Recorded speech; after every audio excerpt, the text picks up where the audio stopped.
skies and neon nights, controllers lit like fireflies. Old freaky gamer in the zone, level up the unknown. Game talk news, it's all a thrill, conquering worlds with skill on skill. Game on, game hard, streaming stars were never far. Game on, game hard, in this conquest we're avatars. Mr. Mike calls the plays, gaming chair, endless days. Podcast echoes through the streams, living out our pixel dreams. Hit the button, go live, in this realm where games survive. GamezAttack with a rebel spark, we're lighting up the digital dark. Game on, game on. And welcome, ladies and gentlemen, to the GamezAttack podcast, episode 74. This is the change of time. Oh yeah. And that is one of my other theme song music AI started music that I've came up with and created. And I've said, might as well, change it up a little bit. I got the original theme song, but why not change it up a bit with one of my other creations and have a little fun, because things are changing, like always. So just want to kick off the whole podcast by saying, hey, welcome everybody. This is a gaming video game podcast, and sorry about last week, because last week I, on my real job, not this fake hobby thing that I like to do for a fun thing to do when I get home, but last week had a lot of things going on, a lot of work-related things. We had an inspection in the middle of the week that I had to prepare for and get a lot of things cleaned up, fixed up, get done and ready for the inspection, and then just did not have any time to do anything for the website or video-wise or anything.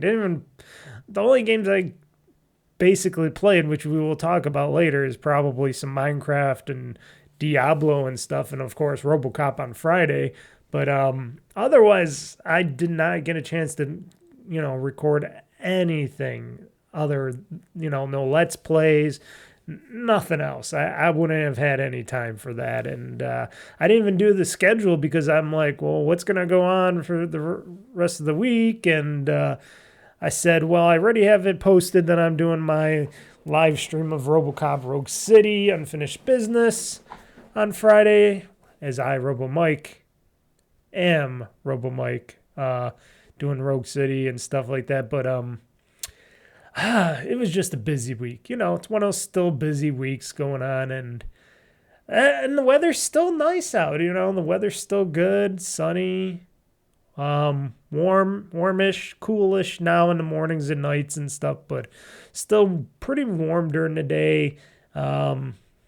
Still fun, nice to go outside and do stuff or just relax outside and stuff. So it's not like it's an ideal time to still game. I'm not like all those other podcasters and people that actually do this for a job, where they're just constantly just sitting inside their houses and mostly all they're doing is gaming and gaming and gaming and gaming. I'm like, I love the game, but if I'm going to be sitting inside, even in the nicest weather, just gaming all the time, what kind of life is that? And I hate to say that, because I do sound like an old man, because, hey, this is OldFreakyGamer, folks. But shit, even I got to get outside and do some stuff. And I'll just listen to some of these other podcasters and stuff out there, and they're just like, yeah, I do stuff. I don't even mow my own grass. I have a robot that mows my grass. I have this to do this. I pay these people to do that. And I'm like, is anybody independent anymore? I don't know. Me, I like to get everything done myself. So maybe that's the problem with me, not being able to get in that extra free time to game and do other stuff. But I like to do stuff around my house. I like being a homeowner. I like taking care of my house. I like doing stuff. I just remodeled my bathroom weeks ago. stuff like that. I just got so much going on, and that's besides work. Work is work. My hours are okay, so it's not that it's just got stuff going on. And then you got to think about, you got to take care of your own personal health, your mental health, your physical health, your nutritional health, et cetera, so your health in general. And, started working out again. You got to start working out. You got to keep the body active. I cook for myself. I just don't go out for takeout and restaurants all the time, stuff like that. And, everything you do, in life takes time. And then when I get around to do some gaming, it's just like it's getting late. So I can play like a few hours a day to do some gaming and stuff. And, that's what happens. Life gets in the way. Like I said, when it becomes wintertime, it's going to be so much easier for me to just say, fuck everything. I just want to sit here and play a video game for hours and hours on end, on top of watching movies and stuff. I've been watching some movies today, but and some shows, but otherwise it's just focus, get stuff done, do all the stuff. When bad weather comes, it's just going to be gaming crazy. Not that I haven't played a lot. The last week I did get in a lot of gaming. This week, like I said, not so much because of all the stuff going on. This week now that we're in, that you're listening to this podcast, I should have up a Let's Play or something. I do have extra free time. This weekend, I don't really got much going on this weekend, so I just been doing some relaxing, working out the body and stuff, and I will be doing some gaming over this weekend. And I just want to, I even though I don't have to, I just wanted to apologize and say, hey, sometimes stuff like this gets in the way. Life, stuff like that. But anywho, this is a gaming podcast. You don't want to hear about me. We're going to talk games. We'll see how it goes today because there's stuff I got to talk about. Then there's some game news and stuff. So we'll see. And like I said, I haven't been playing that much, but I will be getting into playing more. Haven't been playing anything new. Like I'm not playing the new Borderlands game.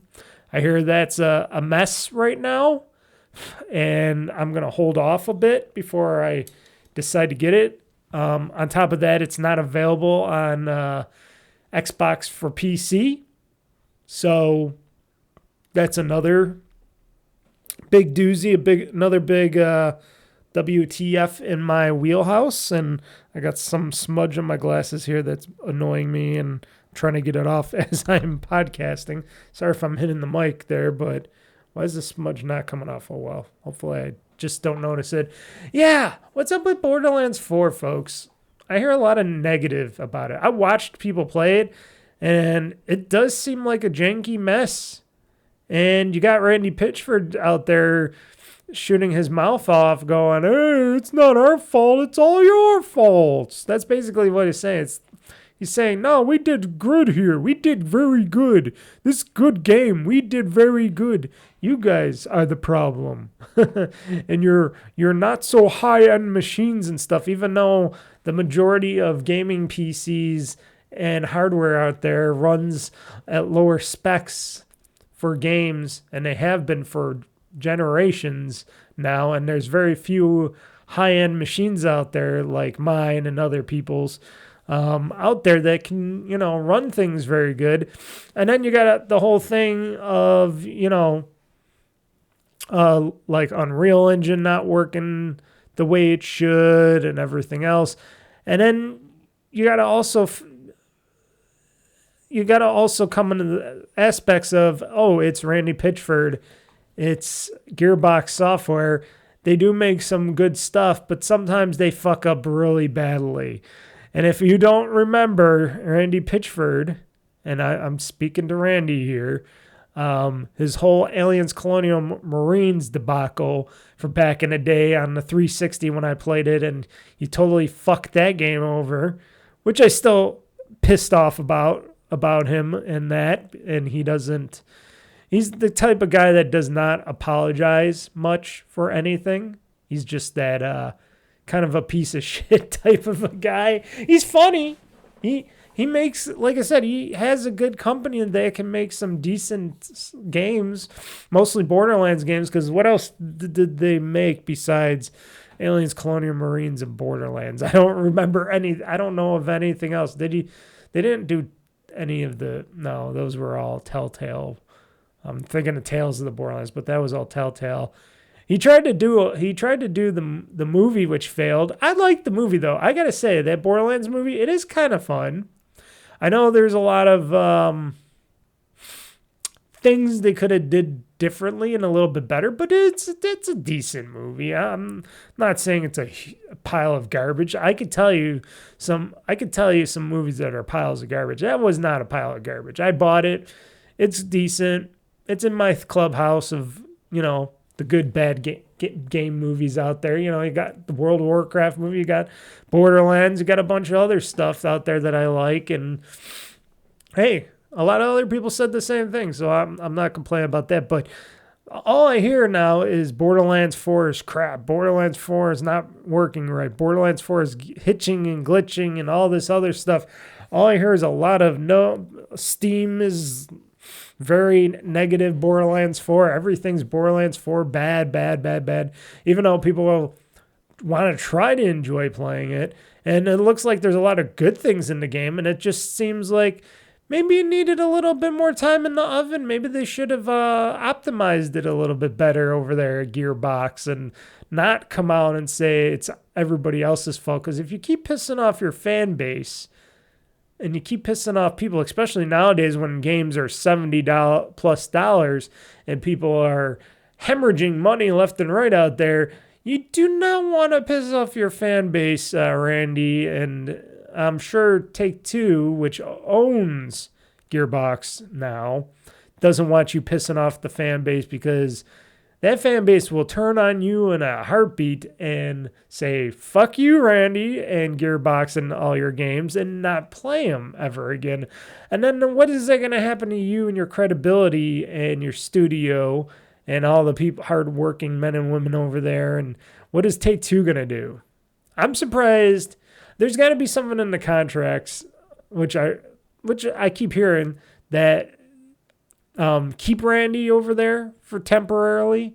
Probably that whole golden parachute kind of thing is, they gotta wait. He's gotta wait a little bit before he could go, or they gotta wait before they can let him go, or something like that, so he can divest his money or whatever and get all that money from there, and then he might move on or whatever. Or they like his creative genius for the franchise, or he's just that kind of a person that they like the class clown of gaming industry heads out there, and they like his class clowniness over there because they know he can make some games and stuff. And like I said, I do like the Borderlands games. I do like Borderlands 3. I know certain people really do not like it, and they complain that other people like the game and they think we're all stupid and crazy and shit like that. But I do like Borderlands 3, and I do want to play Borderlands 3 some more, but I just don't want to play on my console. But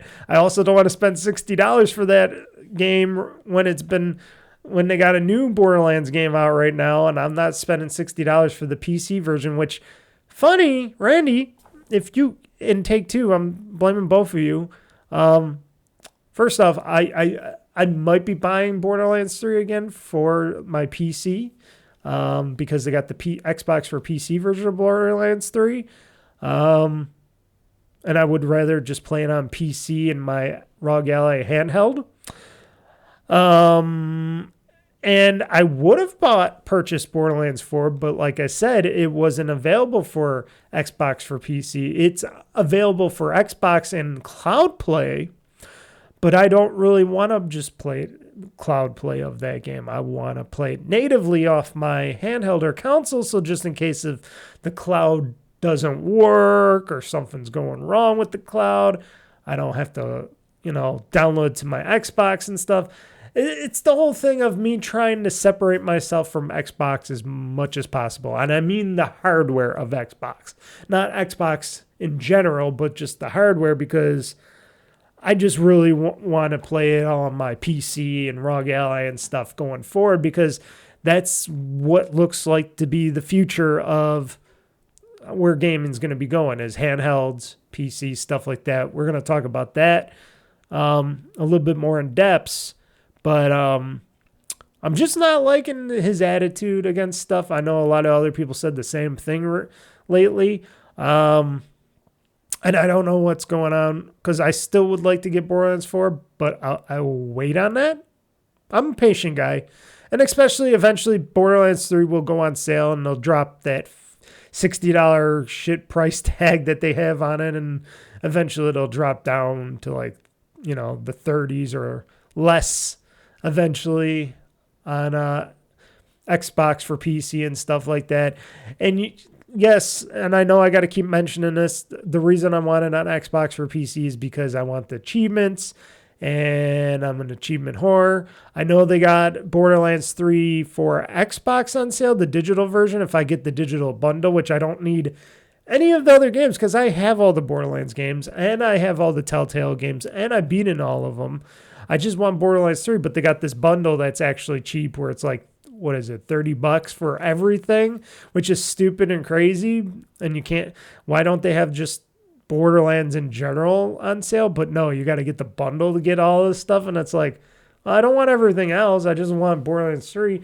But like I said, that's for Xbox, and that would be the version I could play in the cloud. And I just don't want to do that. I want to play it natively on my hardware. And, yeah, it's crazy. I'm crazy on what I want, but there's certain games that I'll play. Like there's certain games like indie games and all the other games that come out that are directly come out to Steam. Those are the games I buy on Steam. If it's PlayStation games, at least for right now, unless if Sony PlayStation decides to put their games on Xbox as well in the future, but if they put them out on Steam, that's another reason for me to buy games on Steam, is for PlayStation stuff, because I don't care about trophies and stuff like that. And, the PlayStation is not something I'm going to be picking up anytime in the future for. Like I said, it may be a Switch 2 in the future, but I don't even know about that, because Nintendo's still on my shit list for stuff. But, yeah, it's just one of those things where it's just like, hear a lot of negativity over a game that was getting so much hype and so much stuff, and then it's like, well, is Randy Pitchford fucking it all up with his mouth? Are they actually working on updates and getting things fixed behind the scenes? I don't know. If I was him, I'd be like, well, yeah, we thought it was going to run good. It was running good on our systems. We're sorry that it's running so poorly for all of you guys, but don't worry, here's some shift keys, and you're the guys are the best. We're gonna try very hard and try to get this stuff ironed out for all you guys, and we'll see what's wrong and try to fix a lot of things and give you some updates. But nah, he's the kind of guy that says, nah, fuck you guys, it's your systems and your shit, and it's just like, really? I don't agree with that. I think that's bad Randy right there. I just look at him. He's got the face that you want to punch, right? Randy Pitchford has that kind of face. You just want to, whoosh. Hey, Mr. Magic Guy, duck this. Pow. Otherwise, Borderlands 4 looks interesting as I've seen people play it. And eventually when it's patched and fixed up, and hopefully if it does get available for Xbox or PC, I will buy it and play it. Yes, that's when you get my money, Take-Two, when you make it available for the platforms that I want to play it on, not just select platforms and other things, and then you skip other things entirely because of your business practices out there. If you want people like me and you want my money, if my money's acceptable to you, you should start putting these games out on the things that people like me like to play on as well.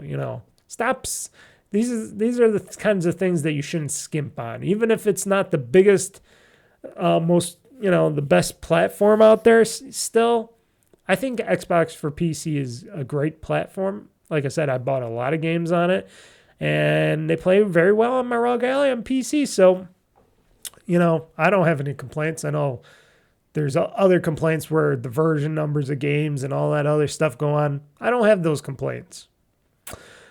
But we'll talk about some of that stuff later, especially in the console gaming. Is it dead, or is console gaming dead?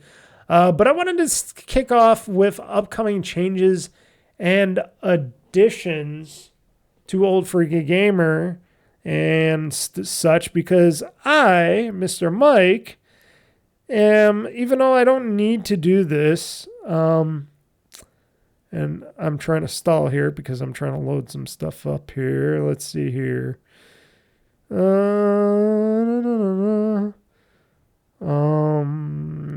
Here we go. I wanted to get up my list here of stuff.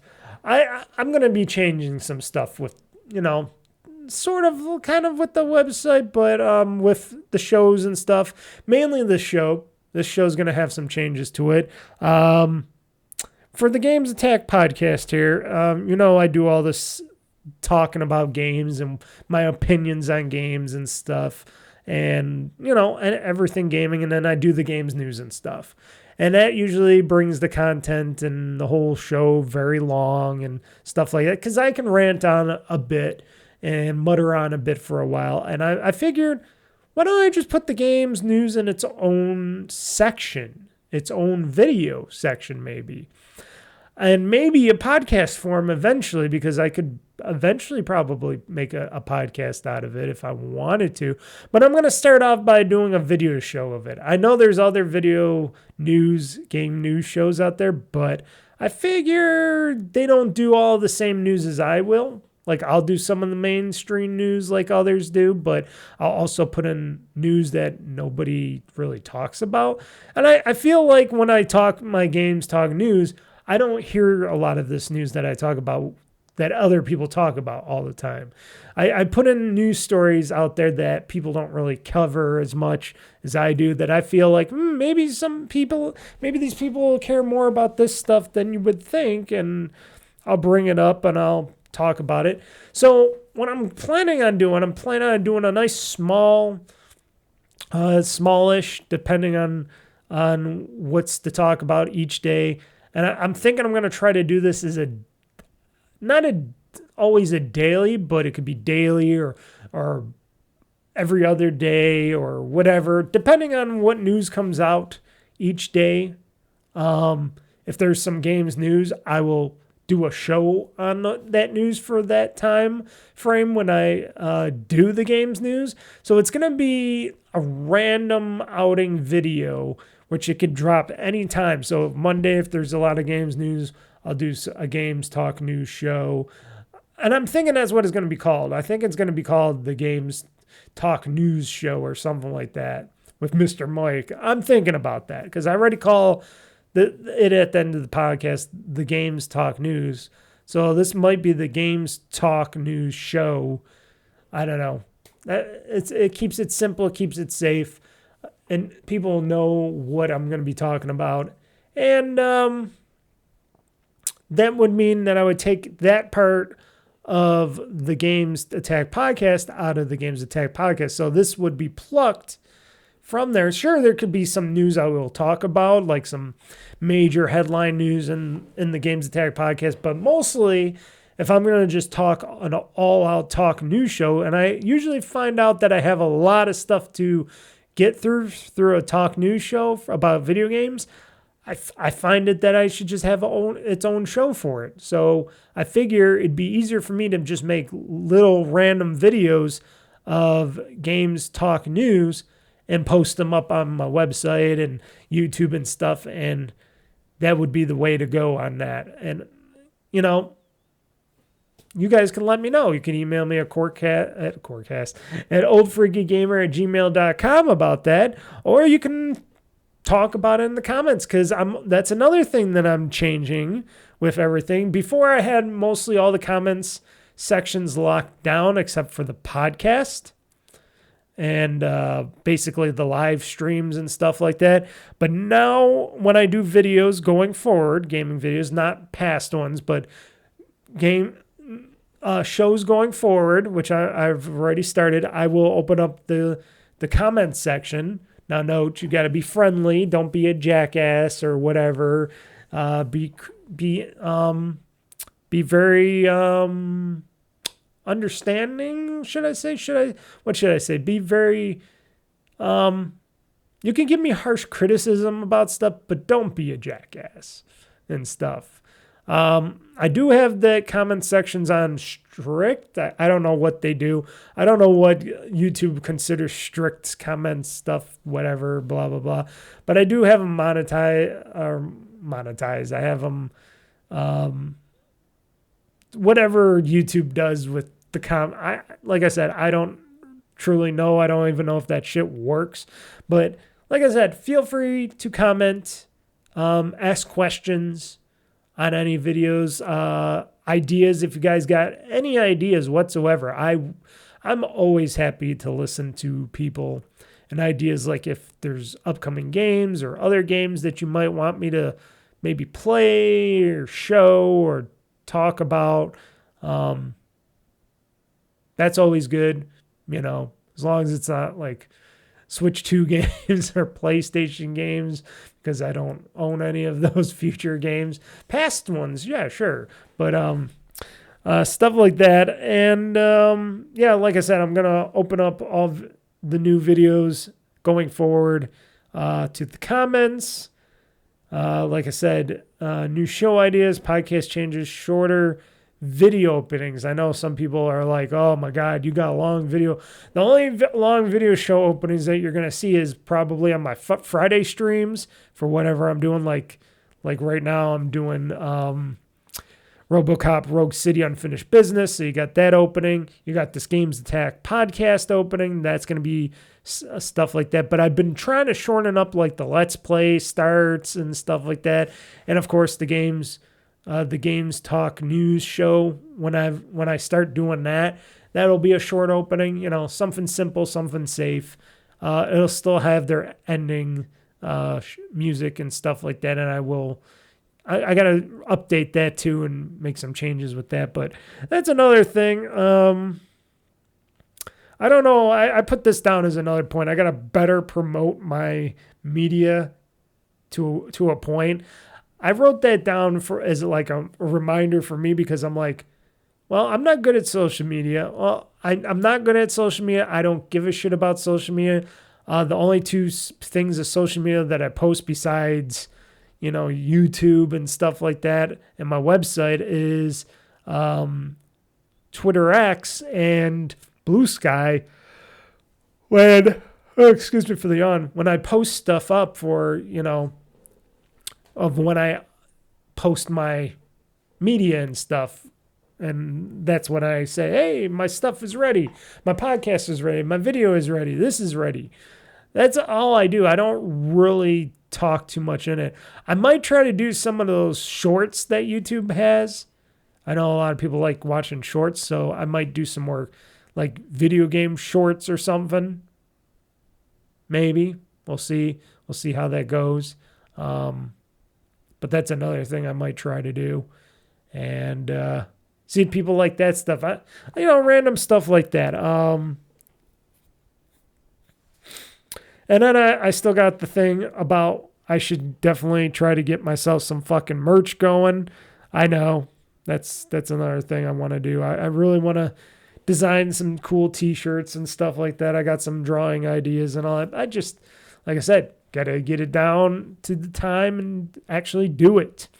But like I said, all the main stuff, videos, stuff like that, pretty much the same stuff except for, like I said, shorter intros, better videos, more videos, posting and stuff like that. Like I said, with the Games Talk News show, which I will hopefully try to have started this week as this podcast goes up. I'm going to try to start for this week. We'll see. We'll see how it goes. We'll see how my schedule goes and how everything goes. But because I still got to design the thing around me.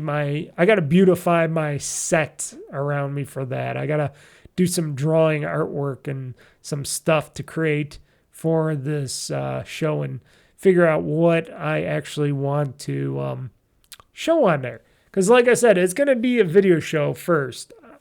And then if I do decide to turn it into a podcast, which you guys can let me know if you would want an audio-only based podcast out of it after the fact. I could do that eventually as well. But first, I want to just start doing it as just a plain old video show and just talk about games news, what's going on each day or whatever day has a bunch of gaming news that seems interesting that I might want to talk about.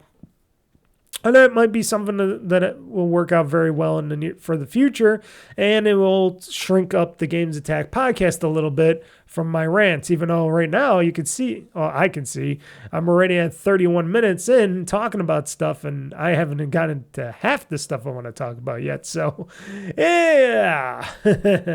So things like that. Like I said, otherwise OldFreakyGamer.com and stuff will all be the same. And then I'm thinking some other things as well, but I'm not going to implement anything. I'm going to implement the easiest, easiest things first and then move on from that. Because like I said, I don't make no money from anything that I do. I just want people to get news updated, listen, watch my stuff, enjoy it, hopefully enjoy my content, and spread it to others. Share it to others. Because when you share this stuff to others and others subscribe, and I don't care if they like it or not, but if they subscribe and listen and watch my stuff, that just makes me feel happy.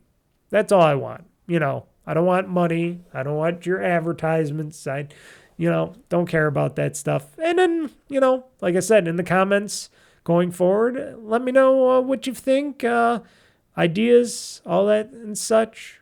That's always good as well. So let's talk about console gaming. Is it dead or is it going to die? I think I talked about this many times before. I think a lot of people have been talking about this. My intuition right now going forward, and it is getting stronger and stronger as an intuition, and this is just predictions. This isn't something that's going to happen or not, but I really think that console gaming as we know it going forward down the road is officially going to be dead. Pricing, all that stuff's going up. I got a news story about Xbox going up in pricing again. We'll talk about that in a second. Or actually, I can just talk about it now. So Xbox console prices are going up in the United States. Here in the United States again. The Series S is going up by $20, and the Series X prices are going up by $50. Prices increases will be as follows. The Series S 512 gigabyte version, $399.99 or $400, up $20 from $380. I'm just going to do the rounded prices. I'm not going to do the whole $399.99. I'll just do $400, up for $20 from $380. Simple as that, because they do the 99 for that bullshit. Hold on one second. Okay, as I continue here, hold on. Okay, as I continue, I said hold on the last time. I almost thought I had a sneeze and I had to pause because my nose was going crazy. So Series S 1 terabyte edition is going to be going up from, or is going up to $450. Up $20 from $430. So basically a Series S 1 terabyte version, $450. That's a lot of money for one of those. Those used to be really like the cheap versions because wasn't originally the 512 gigabyte version of the Series S like $250 or something like that. Back at the one at a time. Am I wrong about that? Was it like two something or $299 or something at least? And now it's like $400, and then the 1 terabyte version is $450, and it's got to be because of memory pricing, right? Because why else would it go up that much? The Xbox Series X Digital Edition, $600, up $50 from $550. Series X, which is the regular Series X, the one I own, $649 or $650, I should say, up $50 from $600, I should say. So up $50 from $600.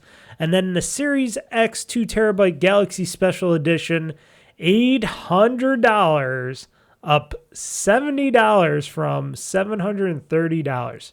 So that one went up $70 because it has 2 terabytes in it. So, of course, it's going to go up $70.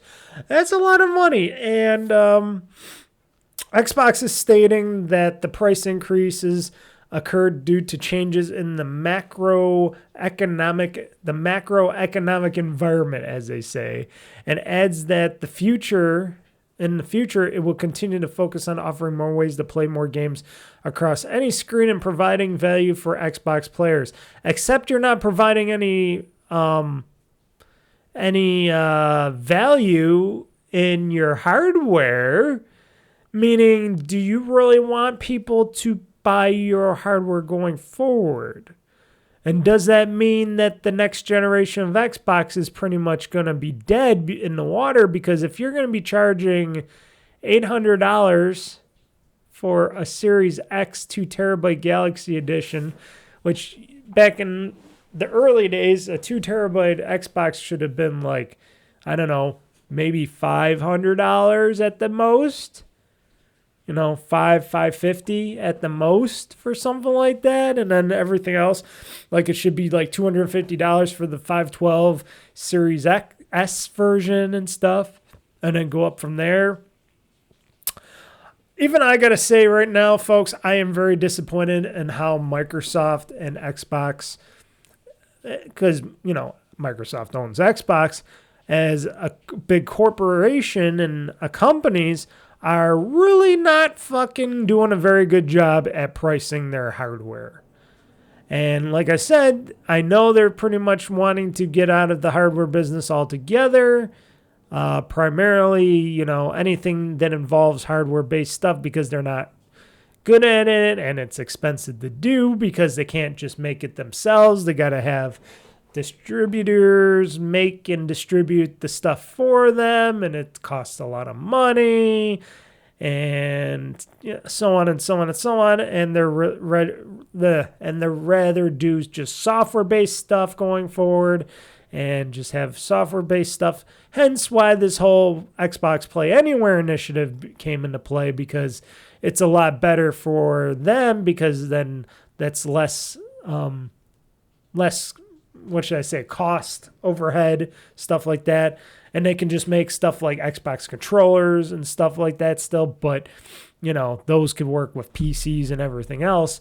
And then going forward, they don't have to really have a console, because your console could be anything like a TV, your phone, your tablet, their handhelds that are coming out, or PCs, any PC. So anything could be an Xbox, even though that's kind of like a little bit of a cop-out on their part as well, but that company has been doing very poorly in the gaming division. And I'm not saying about the games, because they are doing better in the games part of the division, but as hardware goes, that's just been more of a failure over and over and over again, and I don't see anything better in sight. Even if they do announce a true next-gen console in the next couple of years, who's going to want to buy it?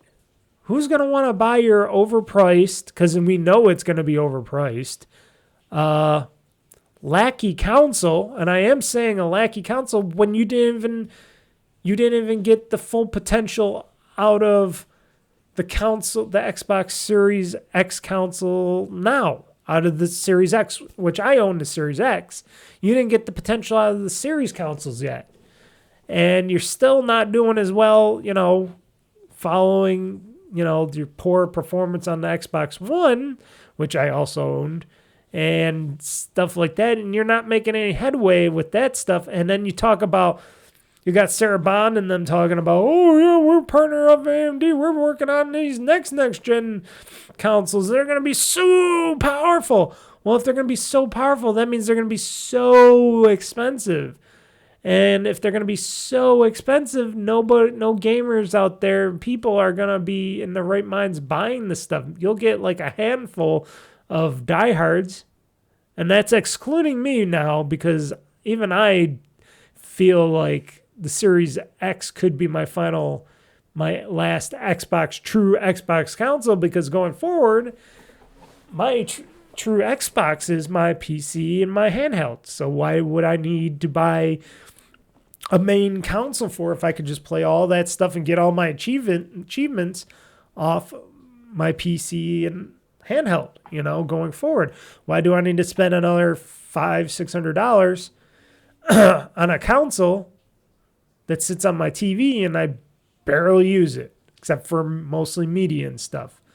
So the whole thing is, I think consoles are dead. And Sony's going to be going the same way, because they're seemingly, you could tell that their PS5 sales have been okay, at least to them, and they say it's okay, and other people are like, yeah, PlayStation's number one and all that, but still they're not doing as big numbers as they used to, and the price of hardware on the PlayStation side has been going up. And basically, Sony itself has not been coming out with that many games lately. They have been game bankrupt for a while. They've been doing the whole thing like Microsoft, Xbox has been doing for a while, with not so good games coming out, not a lot of games coming out, and they're trying to push $700 consoles on their side right now with that PlayStation 5 Pro and stuff, and I don't think that's going to suffice going forward. I don't think even the PlayStation people are going to want to buy that going forward. I really do not think that's going to happen. I think people are going to end up going, well, if you guys are going to eventually put these games out on Steam and maybe Xbox or the Xbox ecosystem or something, I shouldn't say, I'm not saying Xbox hardware in general, but the ecosystem, then it's going to be, well, we're going to make this, the last console we buy, we'll just buy all our PlayStation games on Steam and this and that going forward, because we're not going to spend $700-$800 on your next consoles. And they're talking about doing the same thing Microsoft just did with a dual console, one like a S version and a more premium edition right out of the gate. And then they're talking about their PlayStation handheld that should play the next edition of PlayStation games on it digitally, and PlayStation 5 and older games on it digitally and stuff like that. And they're talking up all this stuff from it, and I know I just talked about it, and I'm like, are people going to really buy into that? Are people going to really buy into that stuff?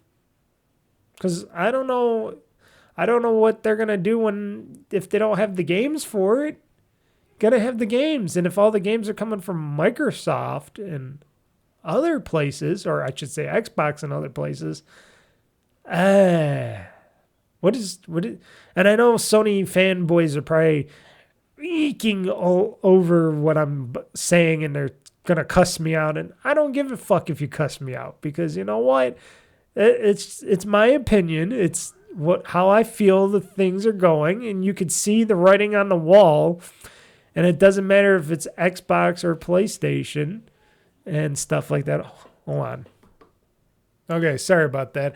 I was picking up an annoyance later, and it was annoying me, and it's hard for me to focus to talk about someone when somebody's doing some loud singing and stuff next door to me, and they're not doing it quietly and they're doing it loudly and stuff. And I told them to quiet down when I do this stuff because I need peace and quiet when this stuff because I'm crazy like that. So anywho, for me, I pretty much think both Xbox and PlayStation consoles are not going to see the same future going forward. I pretty much think that both Sony and everybody's going to think I'm crazy or that's going to be wrong and stuff. But if you all look at the way everything's going, prices and hardware and all that, and the only cheapest thing, even though they're expensive as well as a PC and these gaming handhelds that are also PCs under the hood. But even though they're expensive, at least they got a multi-function to them because you don't have to just use them as, a gaming system. You can use them as a PC to do work and whatever. They got multiple use case scenarios to them. So they're actually more value, you get more value out of them than you would just a regular gaming console. So, and with all this increased pricing because of their, like I said, their storage and stuff is also a cause of price increases and stuff, which I don't understand why. I don't know if they're just not trying hard enough to get better pricing out there or whatnot. You'd think big corporations like Microsoft and Sony would be able to get better pricing on this stuff to keep their consoles cheaper. But I don't know. I think it's just because of shareholder values and all that other stuff that they're trying to make these a premium. And they think they can get away with it on top of it. I do not understand or see. I don't care what everybody says about tariffs and all the other bullshit going on in the world. It seems like these companies are just trying to pick off and get away with, just creating a very expensive ecosystem that once wasn't. And, you got all these companies around when you can just buy games, indie games, hundreds of them for like $50 on Steam or something, or GOG or whatever. And you can have all the fun you want in the world. And then maybe once in a great while, a GTA 6 or something will come on and you'll buy that and you can just buy it on PC right then and there. And that just bypasses everything that a console is. And I know a lot of people really like their consoles because they'd rather have something as a simple box underneath their TV sets and whatnot instead of a more complicated machine like a PC or something like that. But, we're living in a day and age I always say this as an asshole that I am, and I admit it. I believe in today's day and age, everybody should know how to fucking use a computer right now, if you like to or not. PC, Mac, whatever, Linux, doesn't matter. You should know how to use a computer by now, and you should know how to at least do the basic stuff to it. It's not as scary as you hear it out to be, with viruses, Trojans and stuff. That's only for stupid people that do not protect their systems, that do not let their firewalls do the work, and they update their virus software, which is mostly inside Windows now, and are going to sketchy, stupid places, and they're not looking at certain things. You can be taught to use a computer very, very safely and very easily, and just update it when it needs to be updated, keep it clean, keep it, running. Don't just put a bunch of smut onto it and stuff, and, take care of it like anything else, and it'll run decently. Like I said, I build my own PCs. I don't even buy third-party PCs. The last time I bought, because I don't think I ever bought it. Well, unless if it's a laptop. I did buy, or my ROG Ally, which is a computer too. Oh, wait, no. I'll X-nay it. Let me just X-nay all of that, because I did buy little mini PCs as well. I do buy mini PCs, but because those are the ones I cannot really build, unless if I build like a Raspberry Pi mini PC, but a regular like AMD mini PCs, those you can't really build, so I do buy those. I did buy one of those not super recently, but in the realm of recent. And that's only because I need something as a mini server and stuff, and it's just better to buy one of those mini PCs, which any of you can buy, and those things can run games. Like the mini PC I bought for, what was it, $300 on Amazon? It's that, what's that company called? The B something Power B. I can look it up. Let me check. Let me see if I could go to Amazon. I know this is not the best way to podcast, folks, and I'm sorry, but what is it called? Shit, let me check my order here. Let me check mini PC. Maybe that'll come up. Mini PC. Here we go. Yes, the Boss Game. So I'm using this as like a mini PC server thing. I do different things. I don't. It's light. It's small, but it's powerful. But it uses way less power and everything, and I use it as like a mini server / I do other stuff with it, so I don't really do PC stuff with it. I do other stuff with it that I use, and this thing, and it's a little bit more expensive now than when I bought it, but it is still cheap. It's $329.99 right now on Amazon, so $330. Usually they say it's $400, but I could have sworn I got it for cheaper. They also have a cheaper version for $250 and stuff if you want that one, but then you get less RAM and less everything else in it. I got the one that has the 32 gigs of DDR4 RAM and a terabyte hard drive in it, which you could put in 2 terabyte hard drives I'm seeing in here. I didn't know it had dual M.2 drives in there. I did not know that. Now I know that by looking at this picture here. I'm looking at the inside of this this AMD Ryzen 7 5825U, 8-core, 16 threads, max clock up to 4.5. And like I said, this is it's got a dual LAN to it. It has 32 gigs of RAM, a terabyte SSD.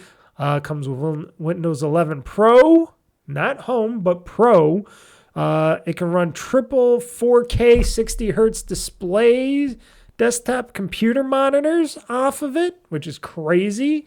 It supports PS3 emulator, micro PC, HDMI plus DP plus Type-C, Wi-Fi 6E, Bluetooth 5.2 dual, like I said, a dual 2.5 gigabit internet LANs to this thing, and it has really good integrated graphics from AMD, just like you would on your handhelds and stuff. And you can use it for, it's a great computer. It's super fast.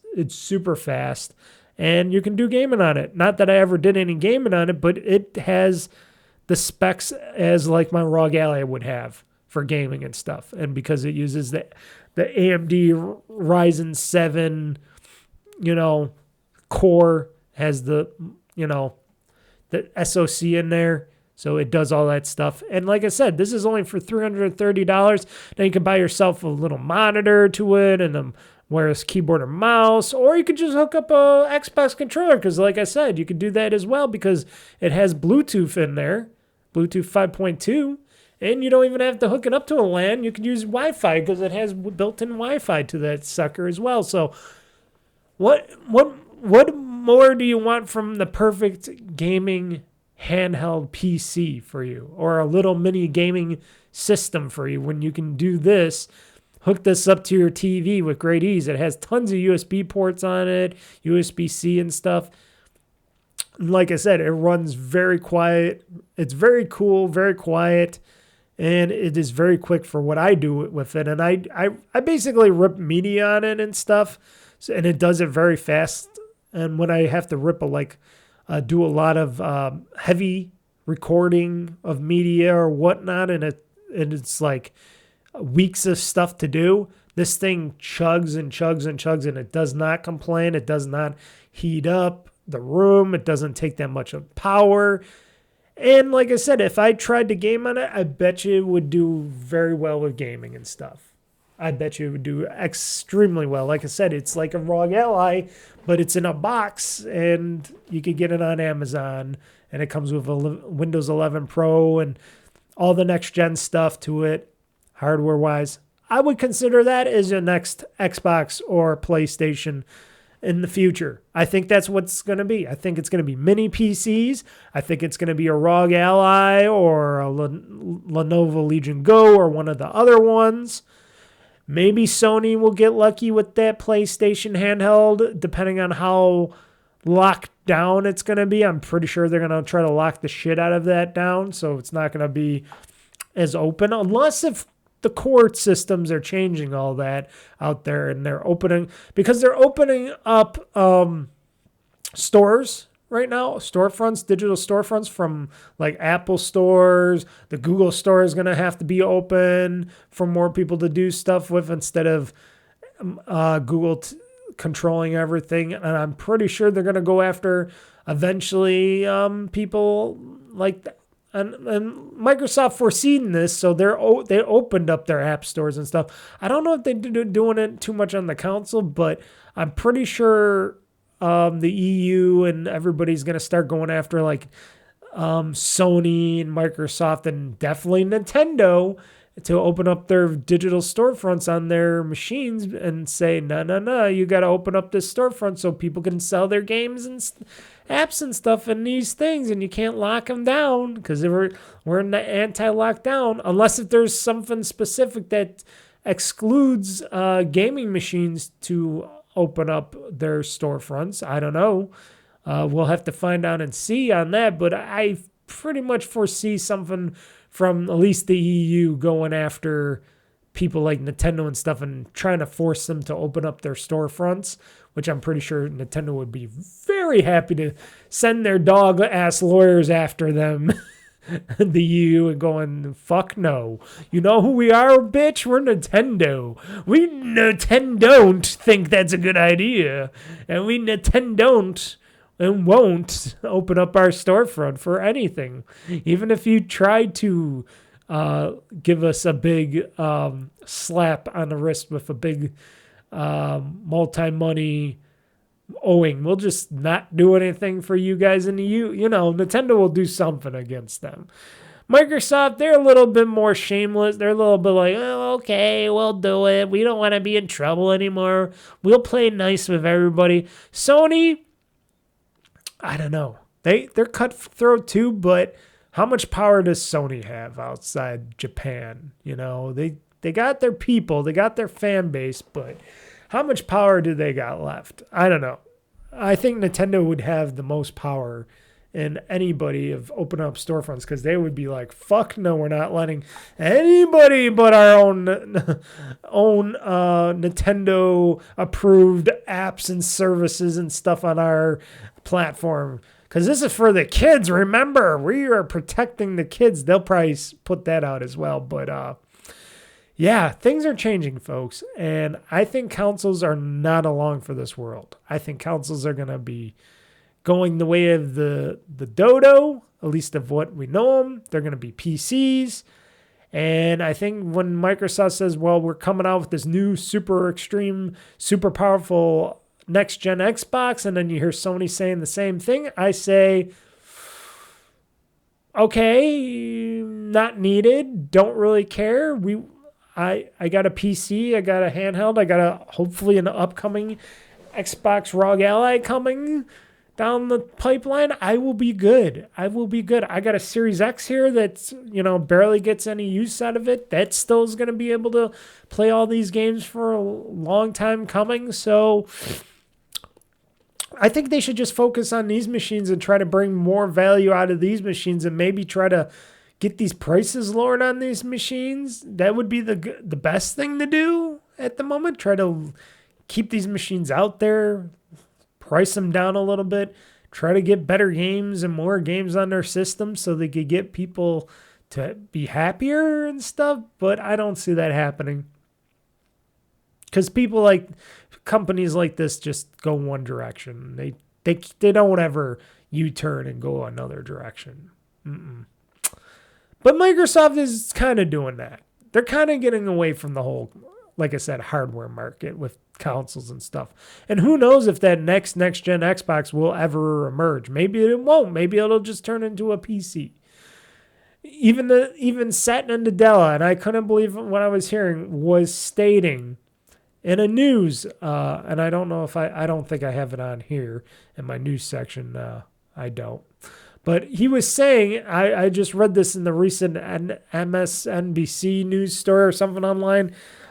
He was stating that he fears the way AI is going rampant throughout his company, of Microsoft right now, but he has to do it because shareholder value, and that's what they expect out of the company because they got to compete with everybody else on AI. So apparently even Satya Nadella has his hands tied to this very expensive, very costly, I think kind of useless endeavor of forcing AI into everything and anything. And even he says he's afraid that this could hurt the company big time in the future if they don't simmer down on trying to get him to push AI throughout the company. And, you got the company's morale with all the people that they let go and everything else going on in the company. And at least he admits it. I got to give Satya Nadella that much. But he is the CEO of the company, and you would think he could fight back and say, I think we're doing enough with AI. I think we should just slow it down. I know that's not the best thing, but I know everybody else is pushing harder. But what do you like better, money or something that's going to cost you more money? And right now, AI is sucking, even though they're a multi-trillion-dollar company right now. I don't know if they're still a $4 trillion company or if they're just a $3 trillion company. It doesn't fucking matter. But still, money could go up and down very quickly in corporations and stuff like that. And if you lose your fan base and you lose the people that work at your company that make the company something, it's not going to be going well for you guys in the future when everything just goes down the drain and you guys can't make anything, and Windows is sucking, and the Xbox division's on support right now, and Office and everything else is just fucking doing nothing. It seems like an impossibility, but you never know. Look at how Intel was. Intel was on top of the world. They were the biggest, most powerful chip company out there, and they made billions of dollars. And AMD was almost out of the business, and then everything flipped over. And look at AMD. They're top shot number one. You got TSMC number one chip semiconductor manufacturer out there, and Intel's barely staying afloat now. Intel is barely staying afloat, and they don't know if they're going to sell off their fabs and what's not going here. They're making deals with the government and everybody else to try to keep in business, and they're making tons of mistakes, and it's just one thing after another. And I'm like, wow, you guys, I hated Intel too. I was really big on anti-Intel, and I still kind of am on a lot of stuff. I'm not going out to buy Intel. I'd rather go out to get an AMD processor because they're so much better in a lot of ways. And it just seems like everything just flipped. All of a sudden, everything just went. And that can happen to anybody. That can happen to Sony, Microsoft, even the Apple of the video game market or world. And that could be Nintendo as well. And like I said, I don't think consoles are going to be the thing for the future. I think it's going to be PCs. I think it's going to be handhelds and a Nintendo system, because Nintendo can do it because they got a strong lineup of first-party games and tropes to get people to go and buy their units, no matter how much they try to rip us off. And like I said, even though I'm not really liking anything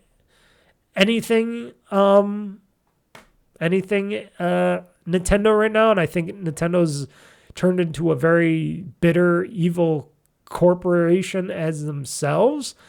I still will eventually get a Switch 2 if they offer that OLED version of the Switch 2. I will get it probably, shamelessly.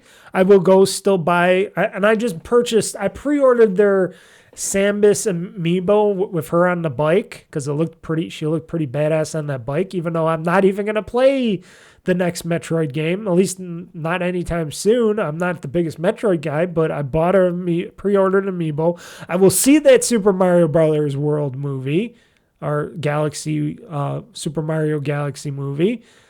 So yes, they still got me. They still fucking got me. I am a shell of my former self, and Nintendo still has me. Even though I hate them, they still have me. That's how powerful Nintendo is right now. You can't say that about Sony or Microsoft. They got stuff, but what else do they got? And then you got lots of indies and all these other smaller developers making amazing games at cheap prices. And they're doing really good with lower game prices, and they're making fantastic games out there.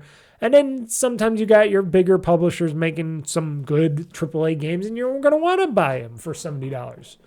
And hopefully the next Grand Theft Auto will be $70, which I'm sure it will be, I would hope. And I'll buy it because it'll be something I really want to play, even though I got to play it on an Xbox. No offense to my Xbox, but I would really want to play on my ROG Ally or something, but that's not going to happen because it's Take-Two and it's Rockstar. And that's what they do, is hold us all back from PC because they're very weird and ignorant about putting their stuff on PC first because they know how unsecure PCs and stuff are, and they know they can be hacked and all this other stuff. Crazy gaming culture. So the piece. Why am I getting into more of this? I don't need to get into this other games news yet. Let's not get into any of that. Let's talk more about other stuff. So, and I didn't even talk about with PCs. I did talk about with PCs and handhelds as the new normal, but I didn't talk about, like I said, upcoming handhelds. They're probably going to be doing leaps and bounds of what handhelds are now. And like I said, there are PCs in your hand, and if you want to do more stuff with them, you can. You can turn them into full-blown computers. You can put a keyboard and mouse for my ROG Ally or whatever, and I have, and you can run, and it's just Windows under the hood. So there you go. And stuff like that makes these devices more favorable to people with tighter budgets out there and don't care about running games at 240 fucking hertz and 4K, 8K or anything like that bullshit, and they just want to play some games and have some fun. So there you go. That's how we go. That's how we do this, people. So do I, Mr. Mike, think gaming consoles are going to be dead? Yes, I think they are going on their way out. It is sad to know, but even me, one of the people that love the game, and I've been gaming on video game consoles and pure hardware for a very long time now, I kind of think it's a good way to go because, like I said, Microsoft, their hands got forced. If they were doing good in the console market, if they were selling games and selling consoles, I'm sure they wouldn't take this route. But I do like the route that they're taking where it's like play anywhere. These games are going to be on PC and Xbox for PC and stuff. Day one, you could play stream to your handheld or console and stuff, or you could play on your TV set or whatnot.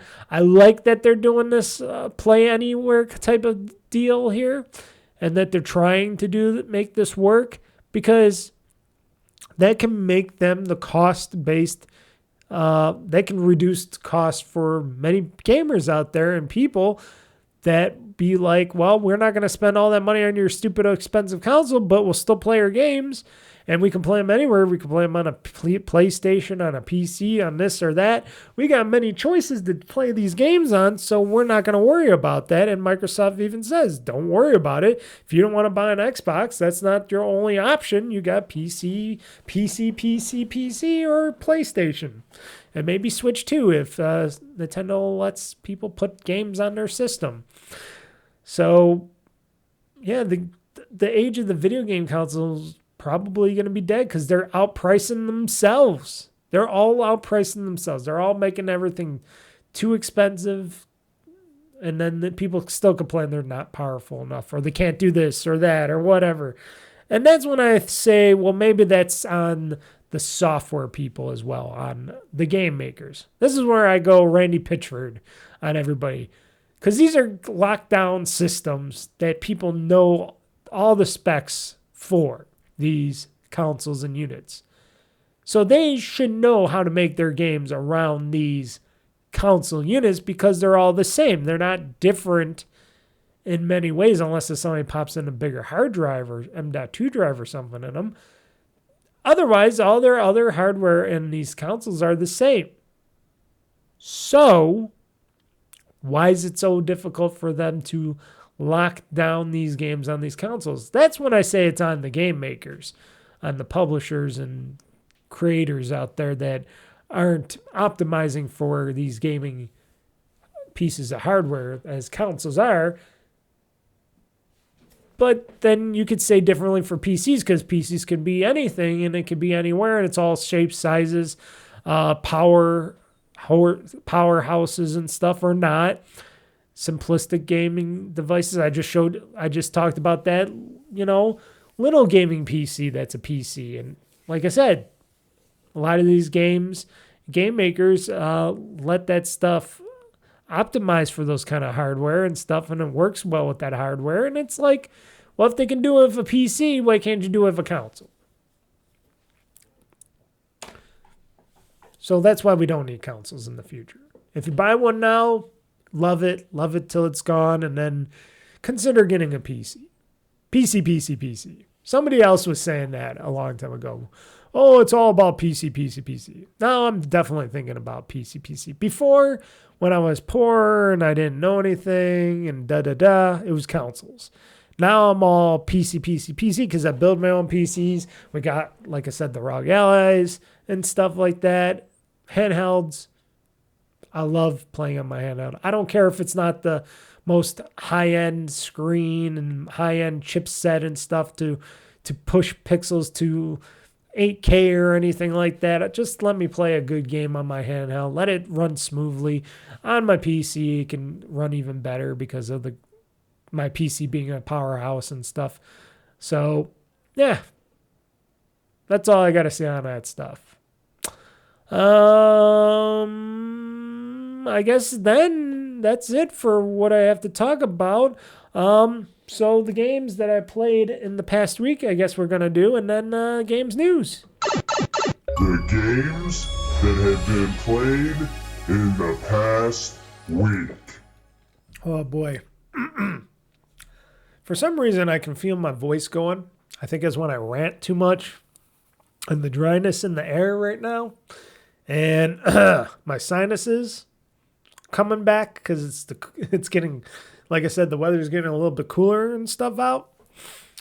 And then my throat just goes, I can hear myself crackling. So I hope it's not too bad for you guys when you're watching or listening to this on all your major podcast apps out there, or watching this on YouTube or OldFreakyGamer.com. I hope it sounds and I look beautiful for you guys. Games played in the past week. Been playing Minecraft Bedrock Edition on a PC via the Realms. Via Realms, or should I say Minecraft Realms? Because I officially just subscribed for $5 a month to Realms because I got sick of using the thumb drive and only being able to be bound by either my PC or my ROG Ally to play Minecraft, my Minecraft world. So I got Realms for myself to play anywhere and anytime for now until I can figure out how to get the Minecraft server working on my either portable PC that I have now, my new one, or my old one, because it worked pretty well in the old one. Maybe the new hardware isn't working well with whatever. I'm trying to figure it out. I'm trying eventually, but $5 a month, you can't go wrong. So I've been playing it through Realms.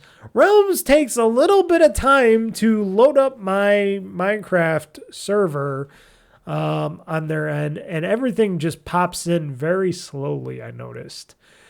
That does not happen if I do it locally. Like if I did it on my local server or my PC or Rug Alley, if it's just on there, the world, it pops in and loads up very quickly. Even when I had my portable server working, it ran quickly. When I do this on Realms, sure, it's like a 50 plus megabyte file, but still, it runs dog-ass slow for them to load it in. And I see the world, it turns in from a blank world and an open nothingness world, and it starts, and then it populates, and I'm like, wow. You'd think they could make it a little bit better for me to run it off their servers. What kind of Realms servers do they have over there? I thought this was on Azure Cloud, not on Slow Cloud over there at Microsoft, Xbox headquarters, or Mojang. What the fuck's going on? But having fun, still breaking those blocks, still clearing the mountain, still doing my thing. Also, I have purchased some, what do they call it? Some, not skins, but DLC type of, what's it called? Resources or something? DLC resources? Is that what they call it?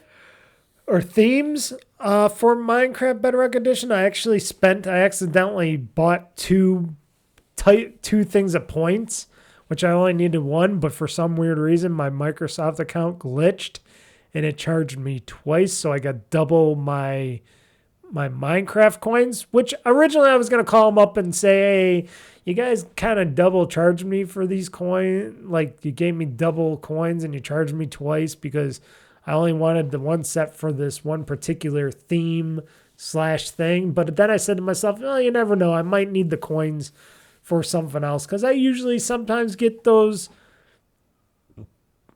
skins or whatever. So I'm not complaining. But I purchased the Jurassic World Minecraft theme mob, whatever they call it.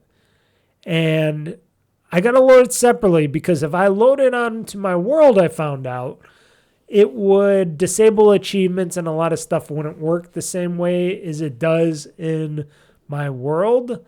So I'm like, well, fuck that. I want my achievements in Minecraft, even though I haven't gotten any for a very long time. But eventually I might want to get to start doing it again. So I purchased the Jurassic World thing. I loaded it up on a separate world for it. And it's pretty cool. I'm going to have to make a video of this because I thought this was pretty cool. I didn't get too far into it. It wanted me to set up a looking base or whatever it was. Something control tower or something. I didn't do it yet, but I was looking around. I ran into a few velociraptors, some compies, no T-Rexes yet, no Dilophosauruses yet. Oh, no, a couple Dilophosauruses. Some, what are they called? Army?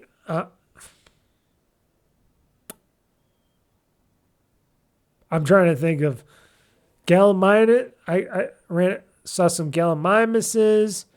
I ran into, what was that called again? Paphlosaphosaurus or whatever it was. The one that looks like a big armor tank. It looks like a Waddles. It's got the little ball at the end. It's a big armor tank. I'm not talking about the Stegosaurus or anything, but I didn't see no Brachiosauruses yet, but There's a lot of stuff, and you're supposed to be able to create and have like Jeeps and motorcycles and all sorts of stuff in the game as well. And I'm like thinking, okay, this changes up Minecraft in a lot of ways with this, because you can't get a motorized vehicle in Minecraft proper. I wish I could build one properly in Minecraft, but unpopularly you can't. So a lot of things are pretty much cool. There's a lot of cool stuff in it. Eventually I'll take a look more at it, and maybe I'll do a video on that. But Minecraft has been pretty fun. Bedrock Edition for PC and ROG Ally, which I forgot to put, but I've been playing that the most because it's easy to pick up, easy to play, easy to put down. Simple as that. And I can play on Realm, so my thing is always backed up in the cloud. Next, I've been playing a bunch of Diablo 4. Been having a ball, hoot, and a holla with Diablo 4. Oh my god, I love Diablo 4. I am definitely doing a Let's Play for next week. That's going to be Diablo 4 week, because I am going to get into that as everybody else is getting into Borderlands. I'm going to get into some Diablo 4ing, folks. Maybe I might play... I'm thinking also playing some Borderlands as well. Maybe 3 a little bit. I don't know. I still got it for console. But I'm definitely going to be playing some Diablo 4 this weekend. Definitely tomorrow I'll do, as I'm recording this on Saturday.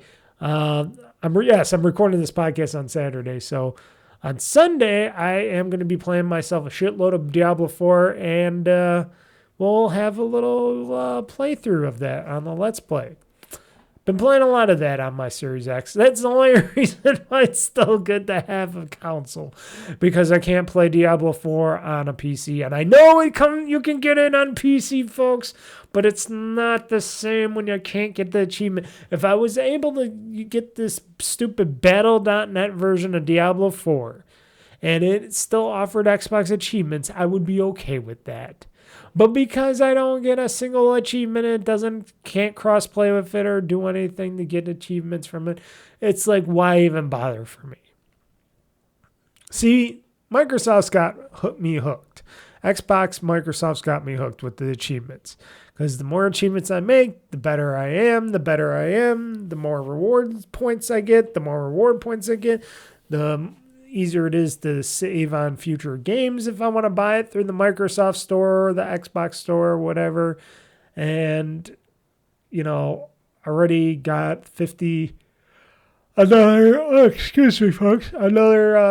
$50 worth of Microsoft reward points again, which might go to either a game or the ROG Ally. It might not go to the ROG Ally because I'm probably not going to buy it from Microsoft. I probably might buy it from Best Buy, my local Best Buy store, depending on how pre-ordering goes for these devices, folks. I might be pre-ordering my Xbox ROG Ally from Best Buy because they're supposedly going to go on sale this week. Hopefully Thursday we will get an announcement from the Tokyo Game Show, because Microsoft Xbox will be there showing off their ROG Allies and Xbox ROG Allies and stuff like that. And that is stated to be the day that we get the official pricing for the handhelds, and the pre-orders will open up. And I will be ready for that stuff, and I will definitely be pre-ordering one probably from the Best Buy, on top of spending a lot of money. But otherwise, yes, I play Diablo on TV on my Series X. I can play it through this monitor too, which is okay, because when I capture and record it through this monitor on my computer, it's like playing on PC as well. But I still have to start up the console, which is more power, instead of just playing it on my handheld, which hopefully Diablo 6, well, no, this is Diablo 4. So Diablo 5, because they're working on a Diablo 5 somewhere behind the scenes. I will definitely be playing that hopefully on my future ROG Ally or whatever it is going to be, Xbox Portable or whatever. I will be looking forward to that in the future. And then finally, the only other game that I've been playing is Robocop Rogue City Unfinished Business on my RoboMike Rogue City Unfinished Business Fridays, because that's it. That's the only game I play at the end of the week right now. And I've been getting through it. And they said it's only like 8 hours of this DLC, which, okay, $30 for 8 hours. That's good. So that's half. They say that's half of the RoboCop main game that would be normally the main game price. And I've been having a blast, a hooter and a holler. Being RoboCop is fun. These games are fun. They're just shooting galleries, especially RoboCop Rogue City Unfinished Business. It's just a big, giant shooting gallery, and I just love popping everybody's head off with my gun and doing all this stuff. And I've just been having fun with the story and everything, and just boom, boom, boom, boom, boom, boom, boom, boom, boom, boom, done. Okay, next thing, boom, boom, boom, boom, boom. Collect some contraband and stolen money and wallets, and get the nuke, steal, confiscate the nuke from people and stuff, and it's fun.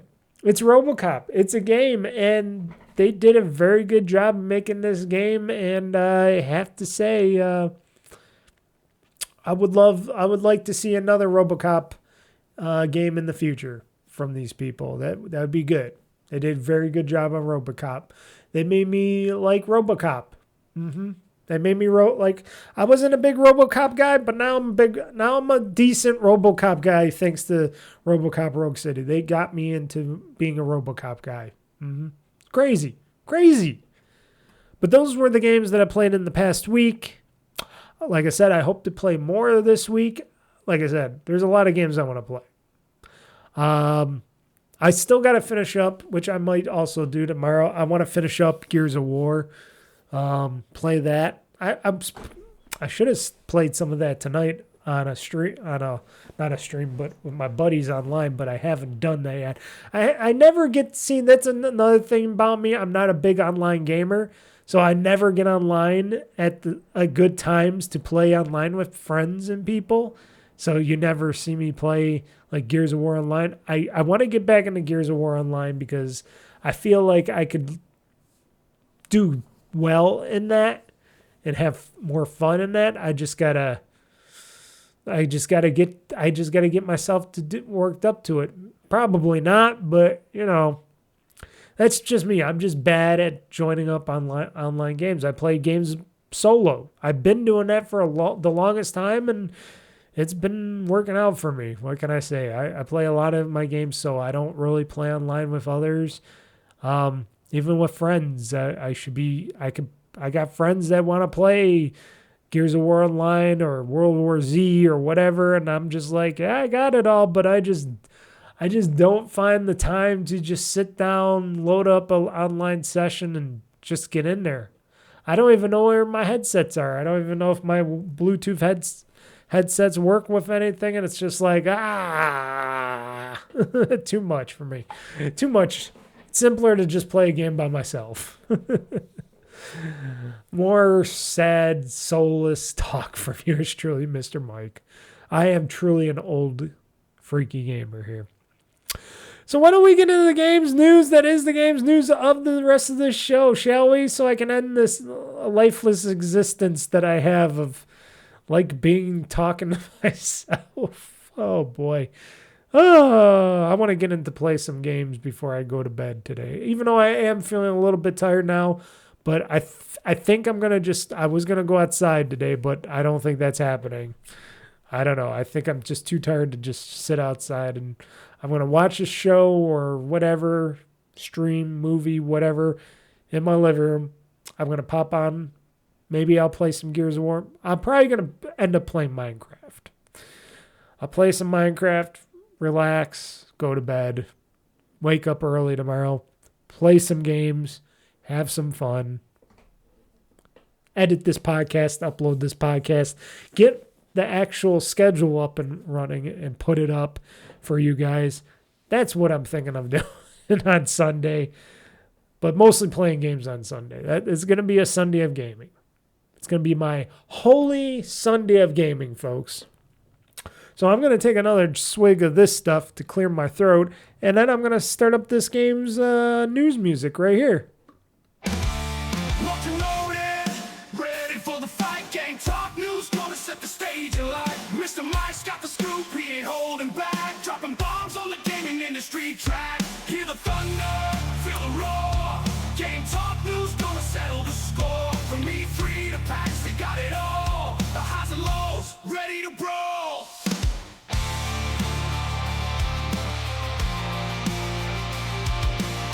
I don't know if I'm going to use this in my theme song or not for my upcoming show that I told you about, the Games Talk News show.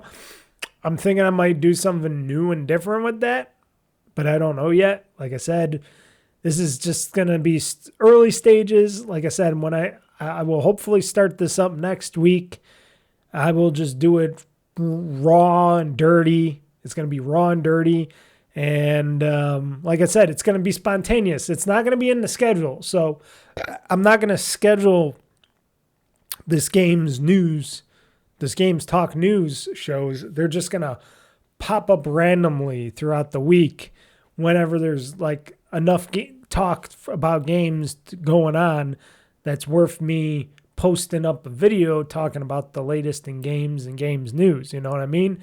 So pretty much this is going to be a spontaneous thing, and then eventually I'll evolve it to something better.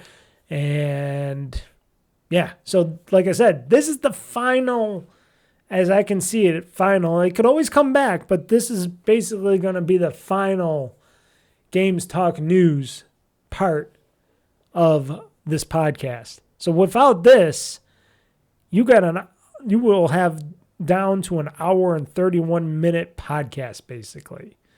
Because now when I'm talking about all these games news and stuff, I bet you it's going to be 2 hours. Watch. It's going to go over 2 hours, I bet. So without this, it drops it down to an hour and 31 minutes for a podcast, which I think is pretty much A-okay for me. So in the games news, we were talking about Xbox, PC, stuff like that. So the Xbox PC app is now giving access to all your Windows games, launch titles from not just Microsoft's Xbox, but from Steam, Epic Games, and more. They're all the various launchers and storefronts like Steam, Battle.net, and other storefronts will appear in your library, giving you the ability to quickly launch them, just like how the ROG Ally does with Armory Crate right now. Microsoft's doing it with theirs. Plus, you'll see all the games that your PC or handheld supports within that within the Xbox PC app, and if they're all playable and stuff like that, you can just click on them. They'll load up via their launchers and stuff, and the load up and the launch via the Xbox PC app right there and then, just like I could do on my ROG Ally, just like I could do in the Armory Crate app. I click on something, it doesn't matter if it's a Steam game or an Epic game or Xbox game, it launches the right launcher, the right storefront app and whatever, it checks if it needs to be updated, and then it just launches the game. So that's what Microsoft has done for the Xbox app for PC.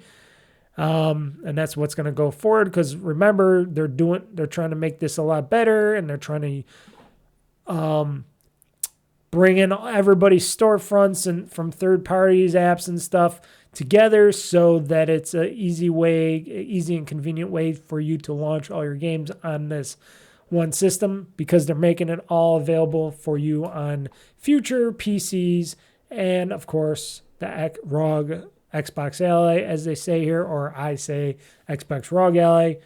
So the interface is a lot cleaner, a lot better, and it makes it a lot easier for you to find and select the games you want to play all under one roof, instead of everything being separate in the world.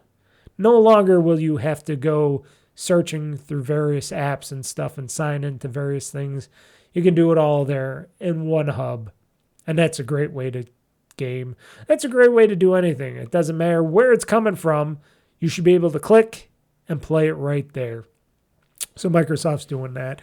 And I already see it on my Xbox. Yes, this PC, this big giant gaming PC I have here is an Xbox, people. When I go on my Xbox app for this PC, I do see all the games from all my storefronts in there already from like Steam and whatnot. Mostly it's just Steam and Xbox. I don't really have any rogue games from anywhere else on here.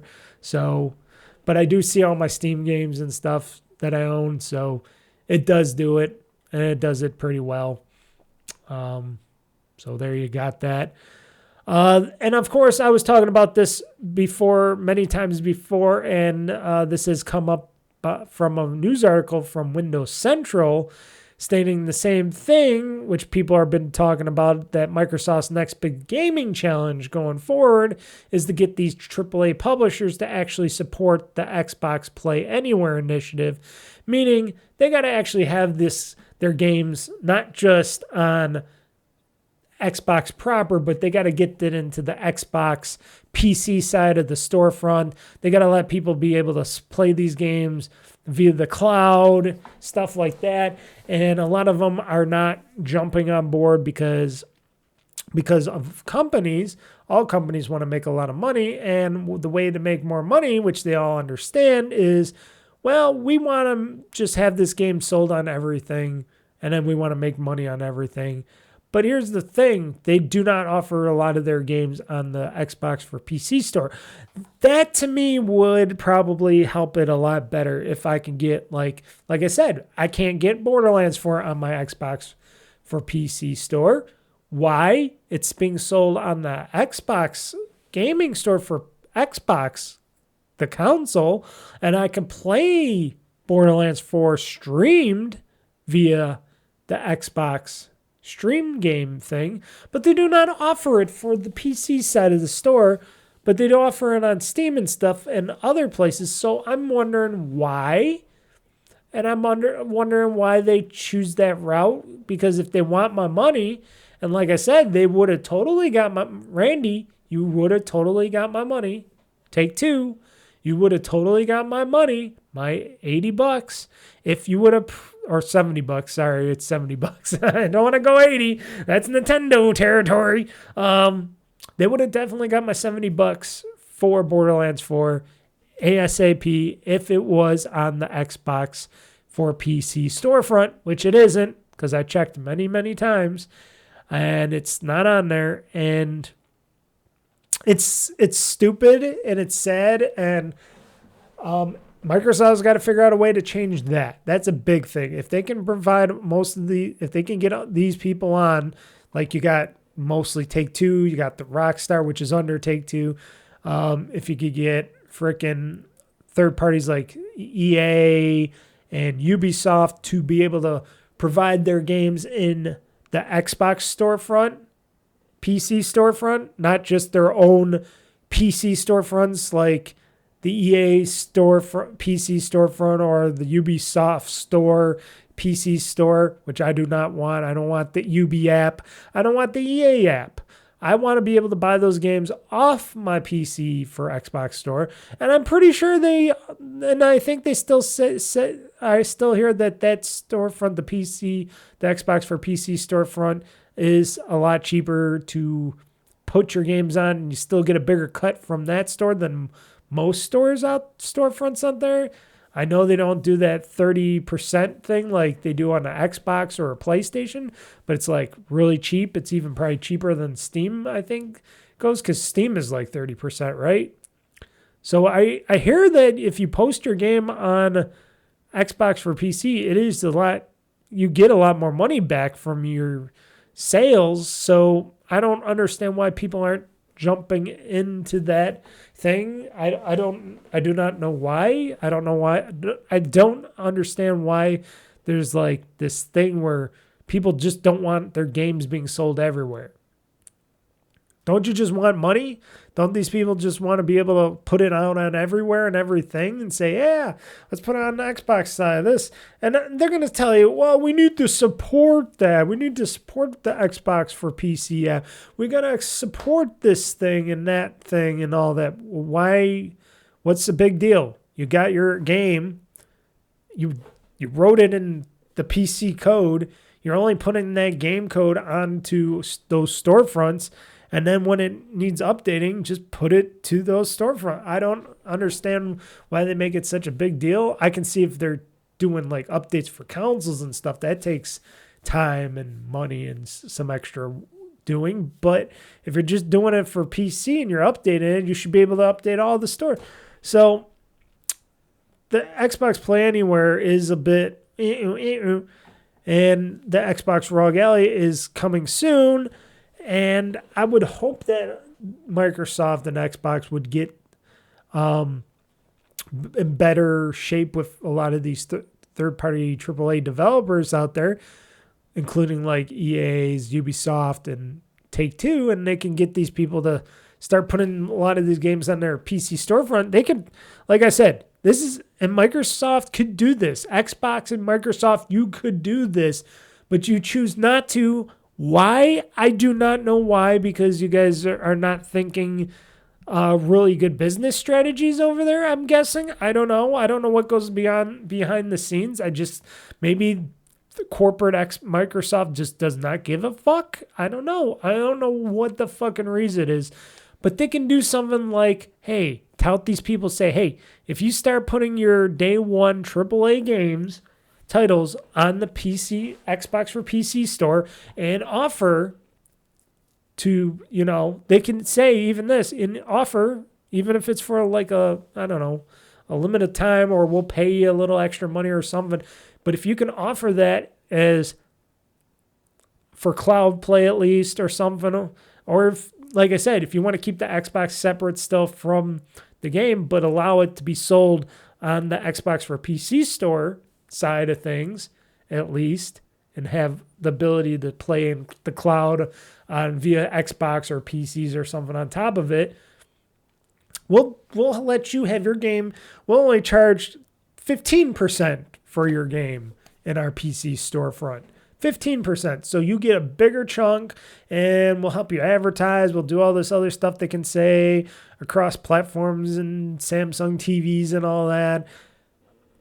Why Microsoft doesn't try to do that, / Xbox, why they don't try to do that kind of initiative and try to suck in these developers and stuff to say, hey, we know you don't really like this. We're trying to make this really big, especially when you got this Xbox ROG Ally coming out soon. We want to be able to put on more TVs, and Fire Stick TVs are selling like crazy for these things. And we're selling more control. Come on, guys. 15% will only take off of this stuff. That's a lot cheaper than the console and anybody else on a PC platform. Just bring your games over. Bring all your games over to here, and we'll work with you guys with this stuff. And if you guys also allow us to do this Xbox Play Anywhere, where you could play this game on anything, on an Xbox console, on this or anything, because it'll be a link to the person's account with us when they buy the game and stuff and whatnot, or if it's a Game Pass game or whatever, you let us, we'll link it to the account. So if it's on their account, they can play it anywhere. If it's not on their account, they can't play it anywhere. So it's a win-win for you anyways, and we'll make sure that works good. I think AAA developers would go for that. I think they would make some more money. I think they would have better fan base, and it would help Microsoft, Xbox a lot more, because they'd be like, oh, people are going to actually come to our storefront now. We can optimize the storefront a little bit better. We can make it better, easier, better sales, this and that. They're already doing good sales. Like, I've been seeing some more, like they just had this open world sale going on right now where they have all these open world games. Now, no, I own all these games already, so it didn't really get me any. I didn't really buy any more games. I already have Frontiers and Pandora. I just bought that not too long ago on another sale that they had. what else was there? There was a whole bunch of other games that I already purchased ahead of time on other super sales that Microsoft had, but they're still pushing out some really good sales for a lot of games on both Xbox and Xbox for PC. And it's like, I don't understand why people don't utilize that. I know people love Steam. I like Steam too, people. They got a lot of great stuff that you get from indies and all that. But shit, if you want these third-party big titles and all this other stuff that you might want to get that are usually out of price, are priced out, going on the Xbox PC store or the Xbox.com or something, looking up these game sales that are going on, it's just crazy. Look, check your console, check that. They make it right there, and they show you right there on the console and on the PC, which I think is good. That's the kind of advertisement I do like, when they show me that, oh, we got some really good games that you might like on sale that you're going to want to buy from us. And it's like, yeah, you know what? I do. Instead of showing some bullshit ads and stuff. But yeah, if they really want this to be good, this program to be good, this Xbox Play Anywhere, they got to figure out, they got to entice some of these third parties, and it's got to be money wise and whatnot. I don't know. Like I said, I gave my opinion. I gave a good strategy on how they can do it. And like I said, I might be an outlier on this, but like I said, I love buying my games digitally now via Xbox and Xbox for PC and stuff like that. And it's just there's just so many sales going on. They're trying to rival Steam with sales. And Steam has a lot of great sales too. And I'll still buy those games that will probably never see the light of day on an Xbox storefront or something or whatever, because they're indies or whatever. And I'll buy them from there because those are those types of games I'll buy, and then I'll buy my Xbox games and PC Xbox games for that stuff over there. I don't know. That's how I feel about it. It's crazy. It's crazy. There's a lot of stuff going on via this kind of stuff, but at least Microsoft Xbox is trying something, or Microsoft Xbox is trying something, but they're going to try harder. Especially with that Xbox Rogue Ally coming out in the mere matter of weeks. Like I said, when that thing drops, which I think it might be this Thursday, when that thing drops for price and pre-order, you damn sure I will be on my phone or my computer or something, and I will be pre-ordering that sucker.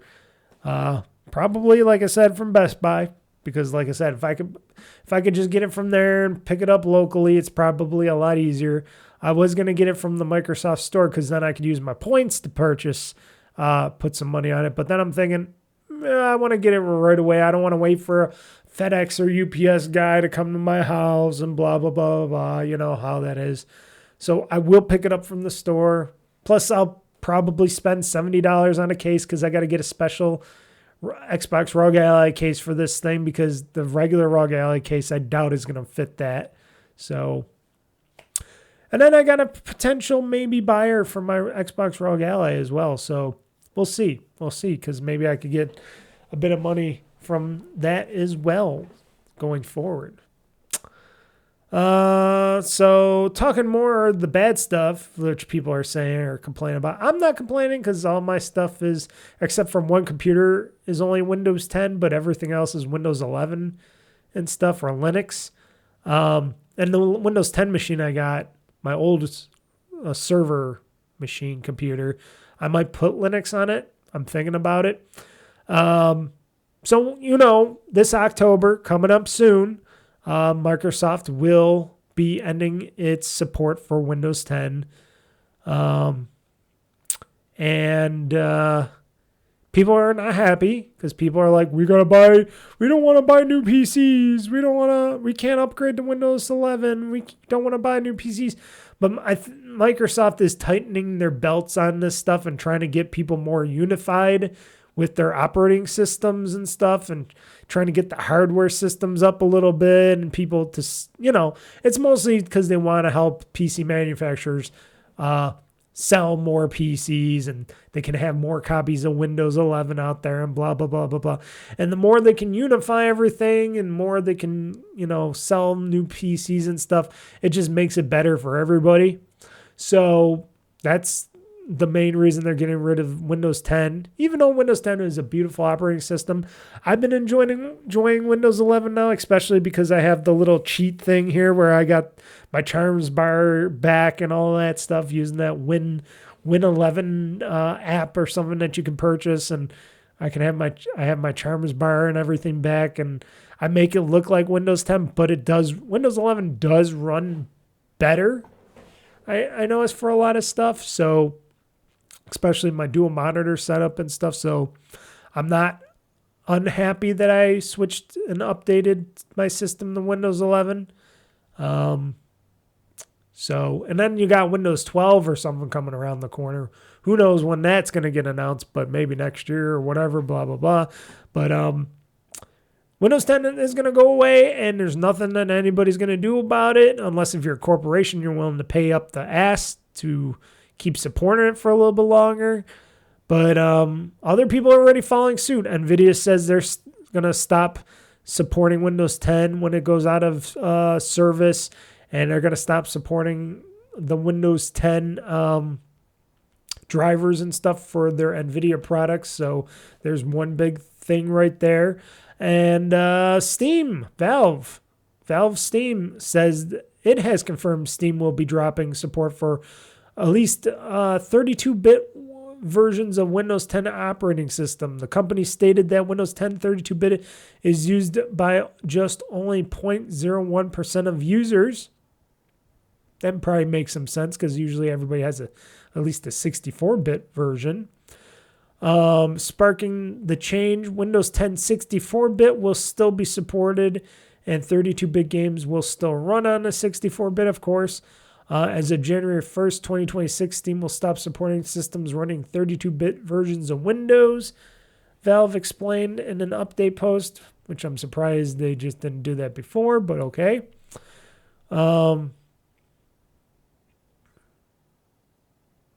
Let's see here. Windows 10 64-bit is still being supported, and 32-bit games will still run. Yeah, I just talked about that. This means that while existing Steam client installations should continue to function for the near term on the Windows 10 32-bit, they will no longer receive updates of any kind. Most critically, this includes security updates. Steam support will be unable to offer users technical support for issues related to old operating systems, and Steam will be unable to guarantee continued functionality of Steam on unsupported operating system versions. Valve added, to ensure continued updates and compatibility, users should update to a 64-bit version of Windows. This changes recorders core features of Steam rely on system drivers and other libraries that are not supported on 32-bit versions of Windows. Future versions of Steam will run on 64-bit versions of Windows only. We strongly encourage that 32-bit Windows users update sooner rather than later. Which I'm like, well, who's still running on 32-bit? And people are saying in the thing,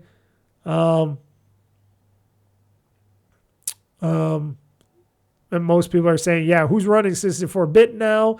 And also, this is interesting. I didn't realize this. 32-bit Windows 10 system has a theoretical maximum RAM limit of 4 gigabytes.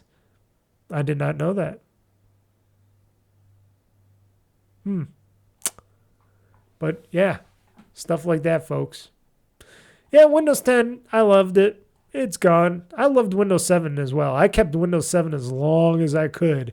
And then then when it finally died, I still kept it for a while. It still worked. And then I'm like, okay, I guess I got to go to Windows 10. And then I liked Windows 10. And then, because we all skipped Windows 8, of course. And then I went to Windows 11, and I'm like, okay, I want to be on the latest and greatest. So that happens.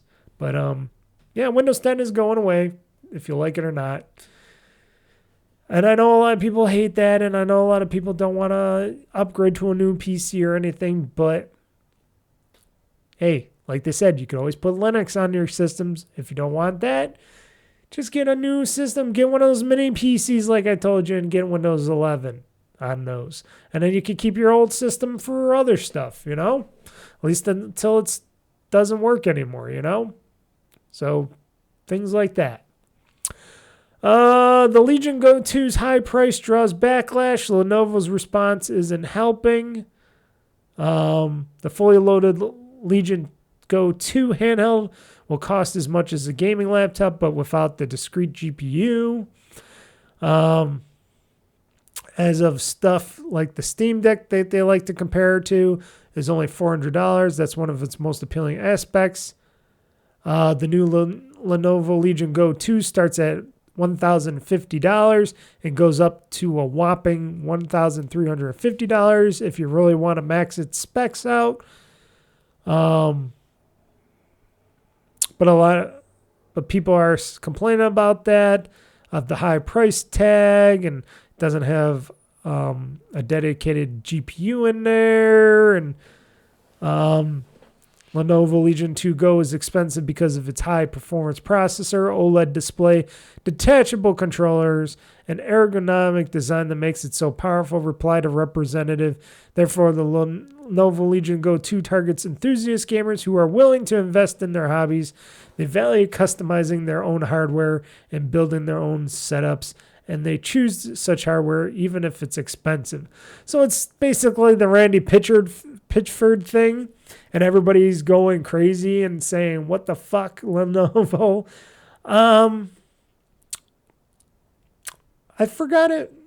I heard, well, that was the other Lenovo Legion Go. That was the original Lenovo Legions. They didn't run games very well on those.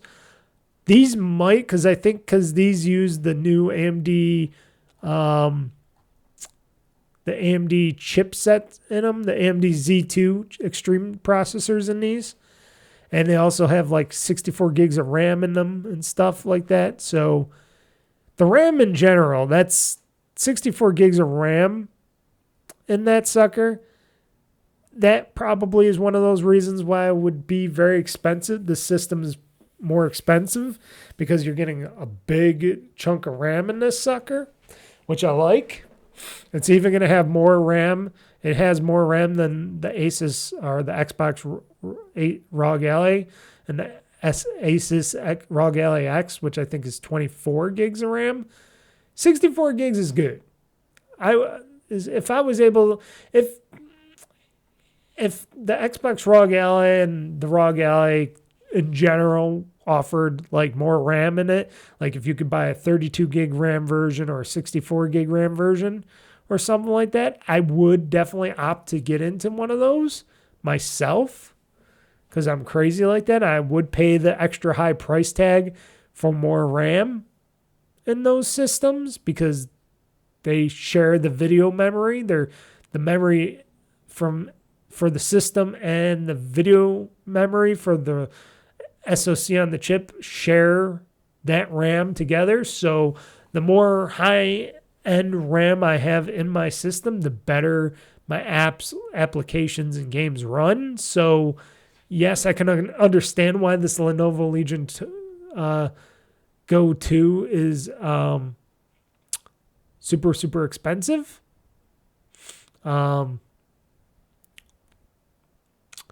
But still, I don't know why. It's got a big screen too. You know, that thing's got a giant screen. It's got a way bigger screen than the Asus ROG Ally. And for people that can help, that can hurt. I just wonder what they can do. I think the prices are just weird. But if that's what they got to do, it's weird that they started off like, oh, the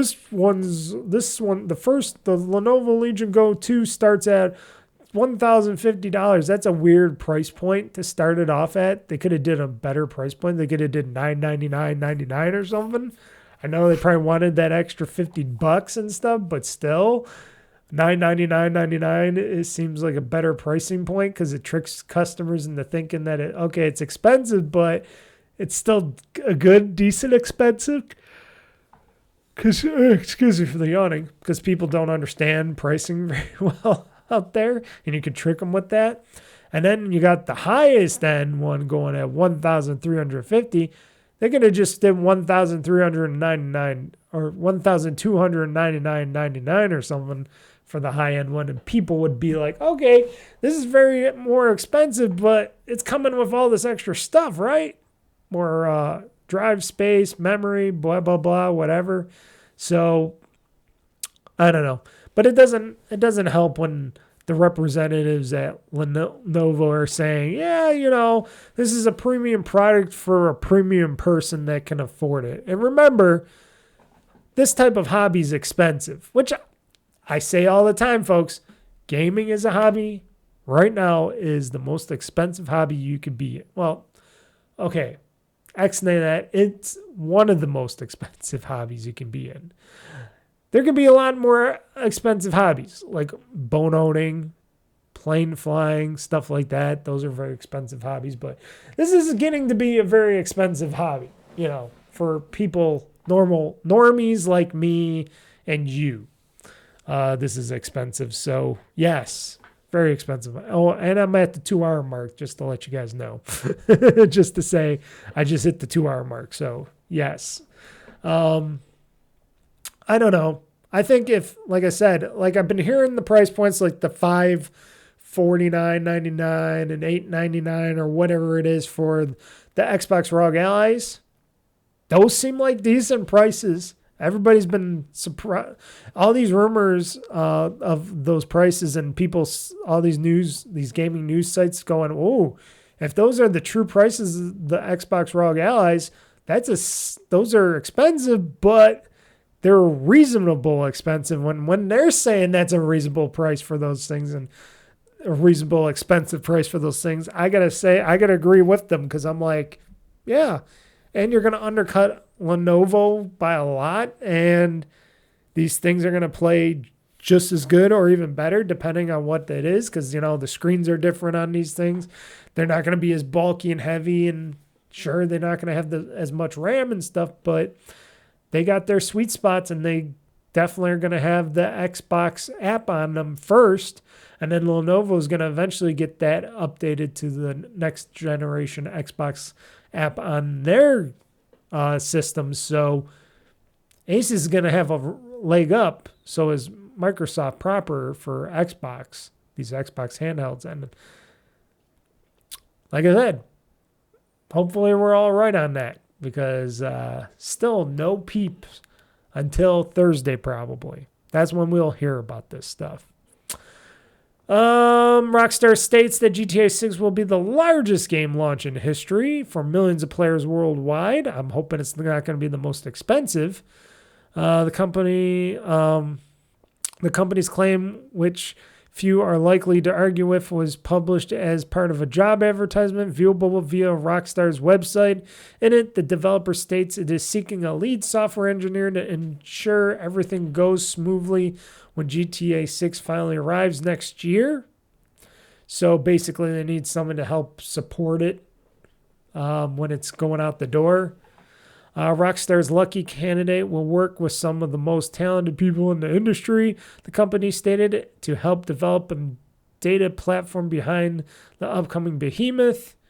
With the continued growth of Grand Theft Auto Online and the upcoming release of GTA 6, the successful candidate will lead both the evolution and operation of the data platform, supporting what will be the largest game launch in history, ensuring it scales to deliver an exceptional experience for millions of players worldwide. Let's see here. Apparently, an analyst firm Ampere previously estimated that GTA 6's likely impact on the gaming industry will be worth around $2.7 billion. Currently set to launch in just 8 months' time, GTA 6 will mark the first new entry in Rockstar's best-selling series in over a decade. There's plenty of pent-up demand for a fresh new Grand Theft Auto. Then, since GTA 5 originally launched back in 2013 on the Xbox 360 and PlayStation 3. That's the last time we had a Grand Theft Auto. That's when GTA 5 came out. In 2013, we're in 2025, folks. This has been since 2013, since the Xbox 360 and PS3 era. Holy shit. And I am unfortunately going to be one of those suckers that buys it right away and plays it on a console because it won't be on PC right away. Of course, we saw the recent trailer of more of Lucia and Jason as the main protagonists and blah, blah, blah, blah. Yeah, Rockstar is really hoping that this gets. And then you got people commenting on this saying, oh, launching a $99 game in the middle of what will probably be the greatest economic downturn since the Great Depression. Good luck with that. And here's the thing. It's not going to be $99. Whoever this dummy is that thinks, the people that think that they're going to charge $100 for this, no. If they have collectible editions or something, or those premium editions, sure, they'll be $99, $149, $249, whatever, depending if they have any collectibles or whatnot with them and a digital code, that's when those games will cost more than that. I think it'll be $70, maybe $80, because you never know. People might want to, they might want to get an extra 10 out of people. And if they look at something like Mario Kart, $80 for Mario Kart, they're probably thinking, well, if stupid Mario Kart could get away with that, we surely could get away with $80 for a Grand Theft Auto. And they're not wrong, unfortunately, with that. Then I got a lot of people saying, also,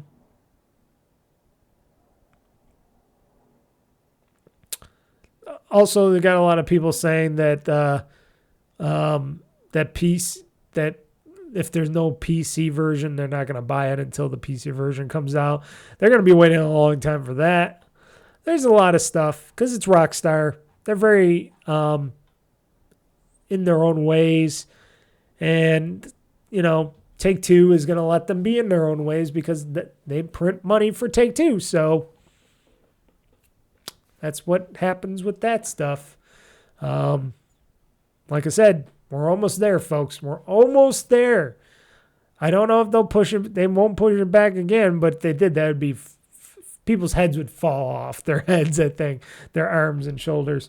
But I don't think they're going to, push it back anymore. I think Grand Theft Auto 6, I almost said 7. Who knows when Grand Theft Auto 7 comes out? I'll be definitely old freaky gamer by that time, but I'm pretty sure GTA 6, I bet you it's going to launch next year, 2026. We're all going to play it. I'm going to take off for it, of course, because I'm stupid, and play a bunch of it because it's just what to do. It's going to be a massive game. Hopefully it's a massive success and not a massive failure. I'm hoping they really got some good shit going on with it.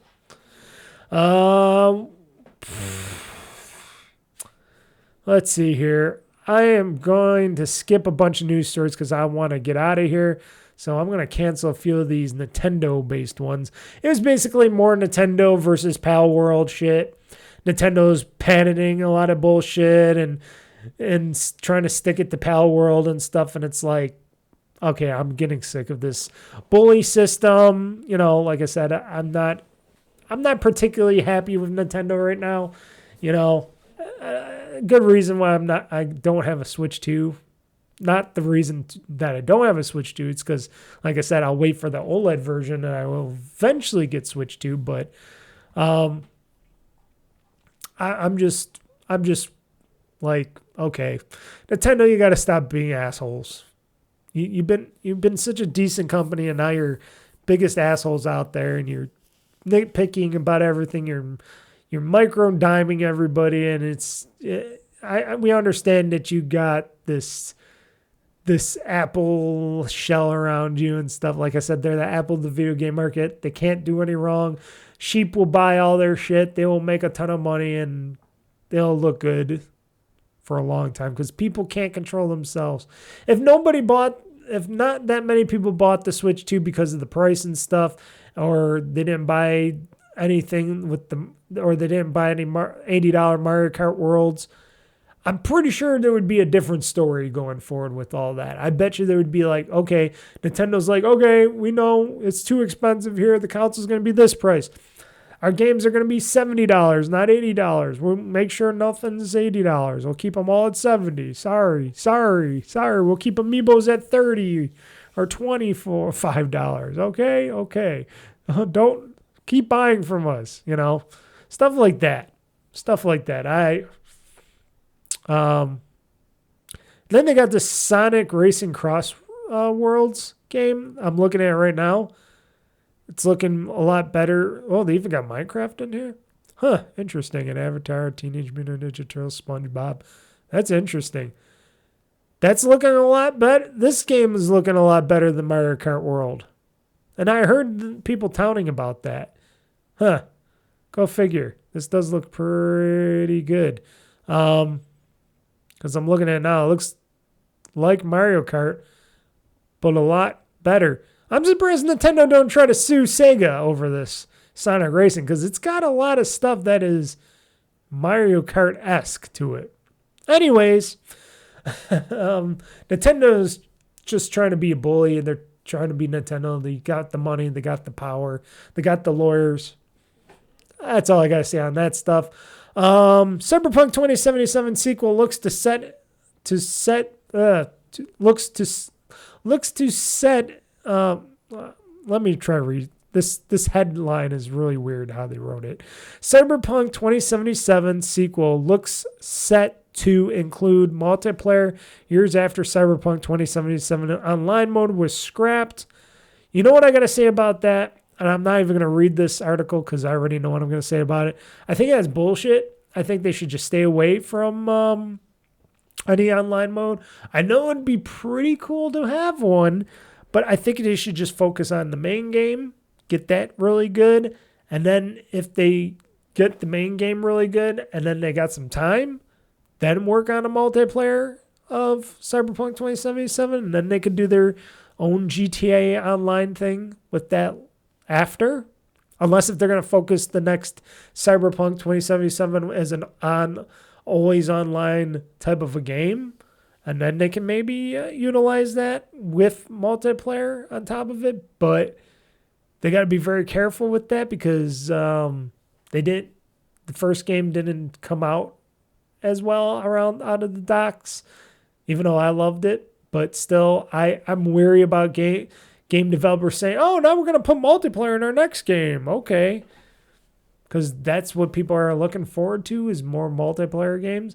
It could work for Cyberpunk because if they do the GTA thing with Cyberpunk and you could do your mods, maybe you can have special mod doctors and you can go out into the world, do special missions and stuff and, get people to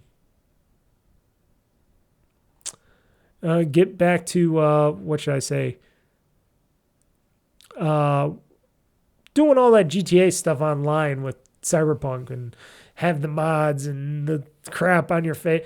That might work. That might do something. I don't know. That might do a little bit of something for that, but I don't think that's going to happen. I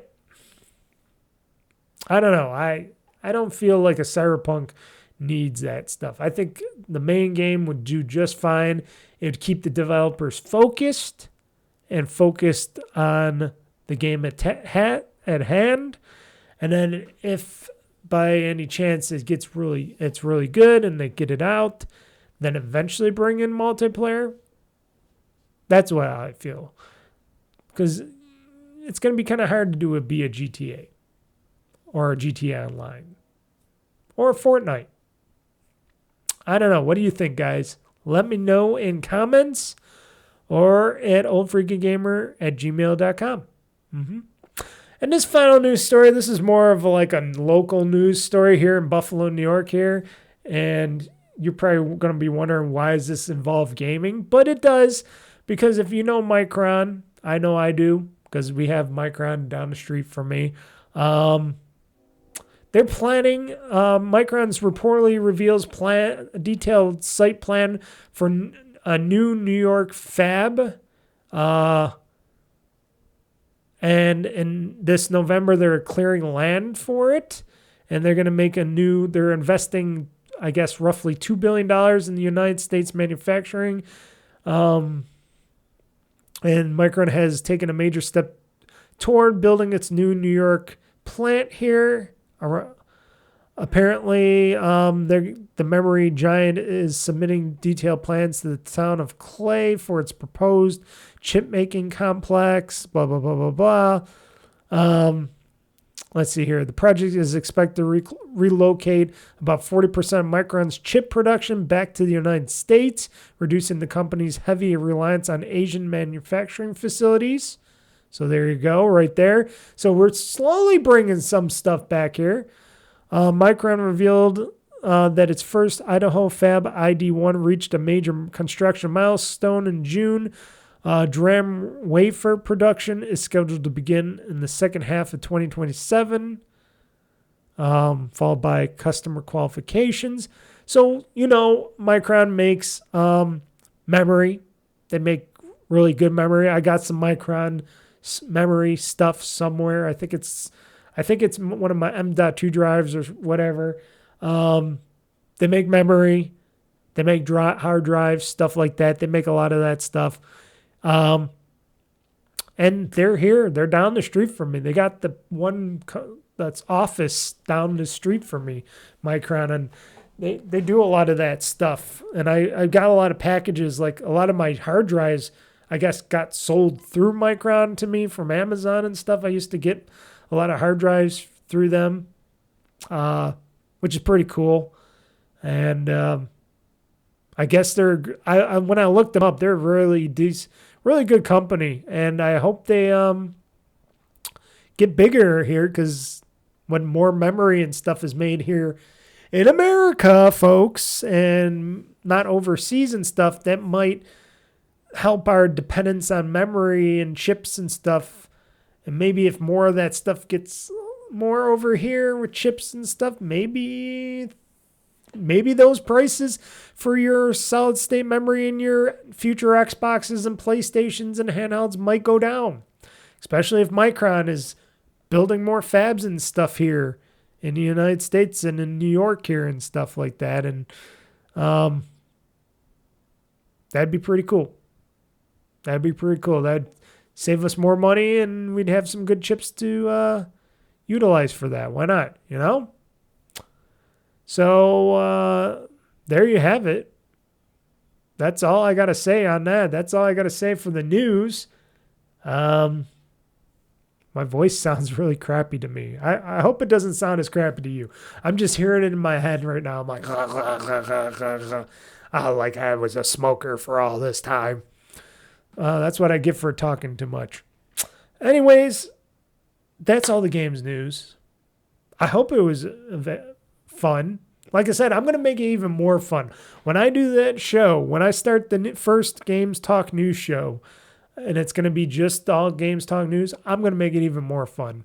I got some ideas and stuff in the line. And like I said, it'll make this podcast a little shorter, but then I can just rant more about other crap and stuff. But having fun.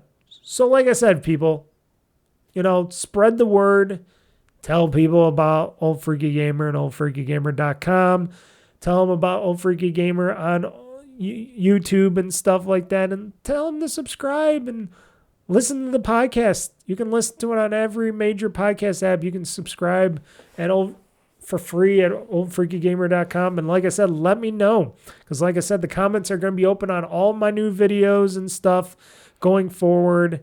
The one thing and I forgot to mention this, another thing I'm changing, my live streams. When I do my live streams on Friday, usually I have like a backup copy on YouTube for all those live streams.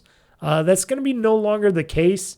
And you're probably going, well, why is that? Why does that matter? Well, I'm crazy, first of all. And two, I want the videos that I edit to be more watched than the live versions of them for some reason, because I'm crazy. And it screws up my algorithms on everything. So I'm like, I took off and I turned off all the live backups of the YouTube videos, which dropped my over 1K of videos down to like, what was it, 980 or something now, because I took off a big chunk of the main live streamed versions of the videos, and now it's down a few hundred right now, but that's okay. It'll go back up to 1,000 in no time. But I just wanted to do it, and I noticed a lot of other people doing that too, and they don't keep their archived versions of their live streams. They mostly just put them as edited videos, and I think that's better because I want to edit them down and make it easier for you guys to watch a more clean cut version of my videos, especially my live streams. So that's something small and stupid, but I'm also going to be more prompt to get the videos up faster. Like when I just yesterday, and I'm talking about Friday yesterday because today I'm, like I said, Saturday I'm recording this. Friday yesterday, after I finished my RoboMike Rogue City Unfinished Business stream, I edited it and I uploaded it to YouTube like the same night. So, you know, I did some stuff, watched some TV, let it upload and stuff let it, you know, edit and finalize it and let it do its rendering. And then I uploaded it. I put it up on YouTube, let that be live first. And then on Saturday today, I put it on my website and stuff and, you know, made that available on my website. So I think that's a good way to go. Just some house cleaning stuff on my end, you know, trying to change some stuff up. But anyways, like I said, let me know. You can let me know on any video, any podcast feed, anything. All the comments are going to be open for all new stuff. So it's not like it's all going to be shut down. Because I felt like maybe I'm not getting enough comments, not enough questions or anything, criticism back. You know, I want to hear that stuff. And thank you for watching the show, and thank you for listening. And like I said, I got a Let's Play this week coming up of something, probably going to be Diablo 4 playing, because I'm going to be playing it tomorrow. Friday's going to be my RoboMike Rogue City Unfinished Business stream, of course. And also, like I said, randomly throughout the week, I will have that new Games Talk news show going up. We'll see how that does. And hopefully this week we'll find out the official pricing of the Xbox ROG Allies. And hopefully they'll go up for pre-order and I can start wasting more of my money for that. So until next time, folks, I'm Mr. Mike, and this has been the show. So everybody, game on, game hard, world conquest. I'm pushing this gaming button. This show is now game over. Pixel flicker, neon bright, OldFreakyGamer plays all night. Joystick in one hand, fries in the other. He's the king of one more level, brother. Press start, he's in the zone. His throne's a squeaky chair alone. OldFreakyGamer, he's got the knack, blasting through the GamezAttack. Level up and don't look back. OldFreakyGamer on the track. 8-bit dreams and a 16-bit past. His reflex is slow, but his will is fast. Button mashing like a man possessed. High score chasing, he's obsessed. Respawn, repeat, rage quit, restart. Every pixel's a work of art. Game over doesn't mean goodbye. He's back again, give it one more try. OldFreakyGamer, he's got the knack, blasting through the GamezAttack. Level up and don't look back. OldFreakyGamer on the track. Game over.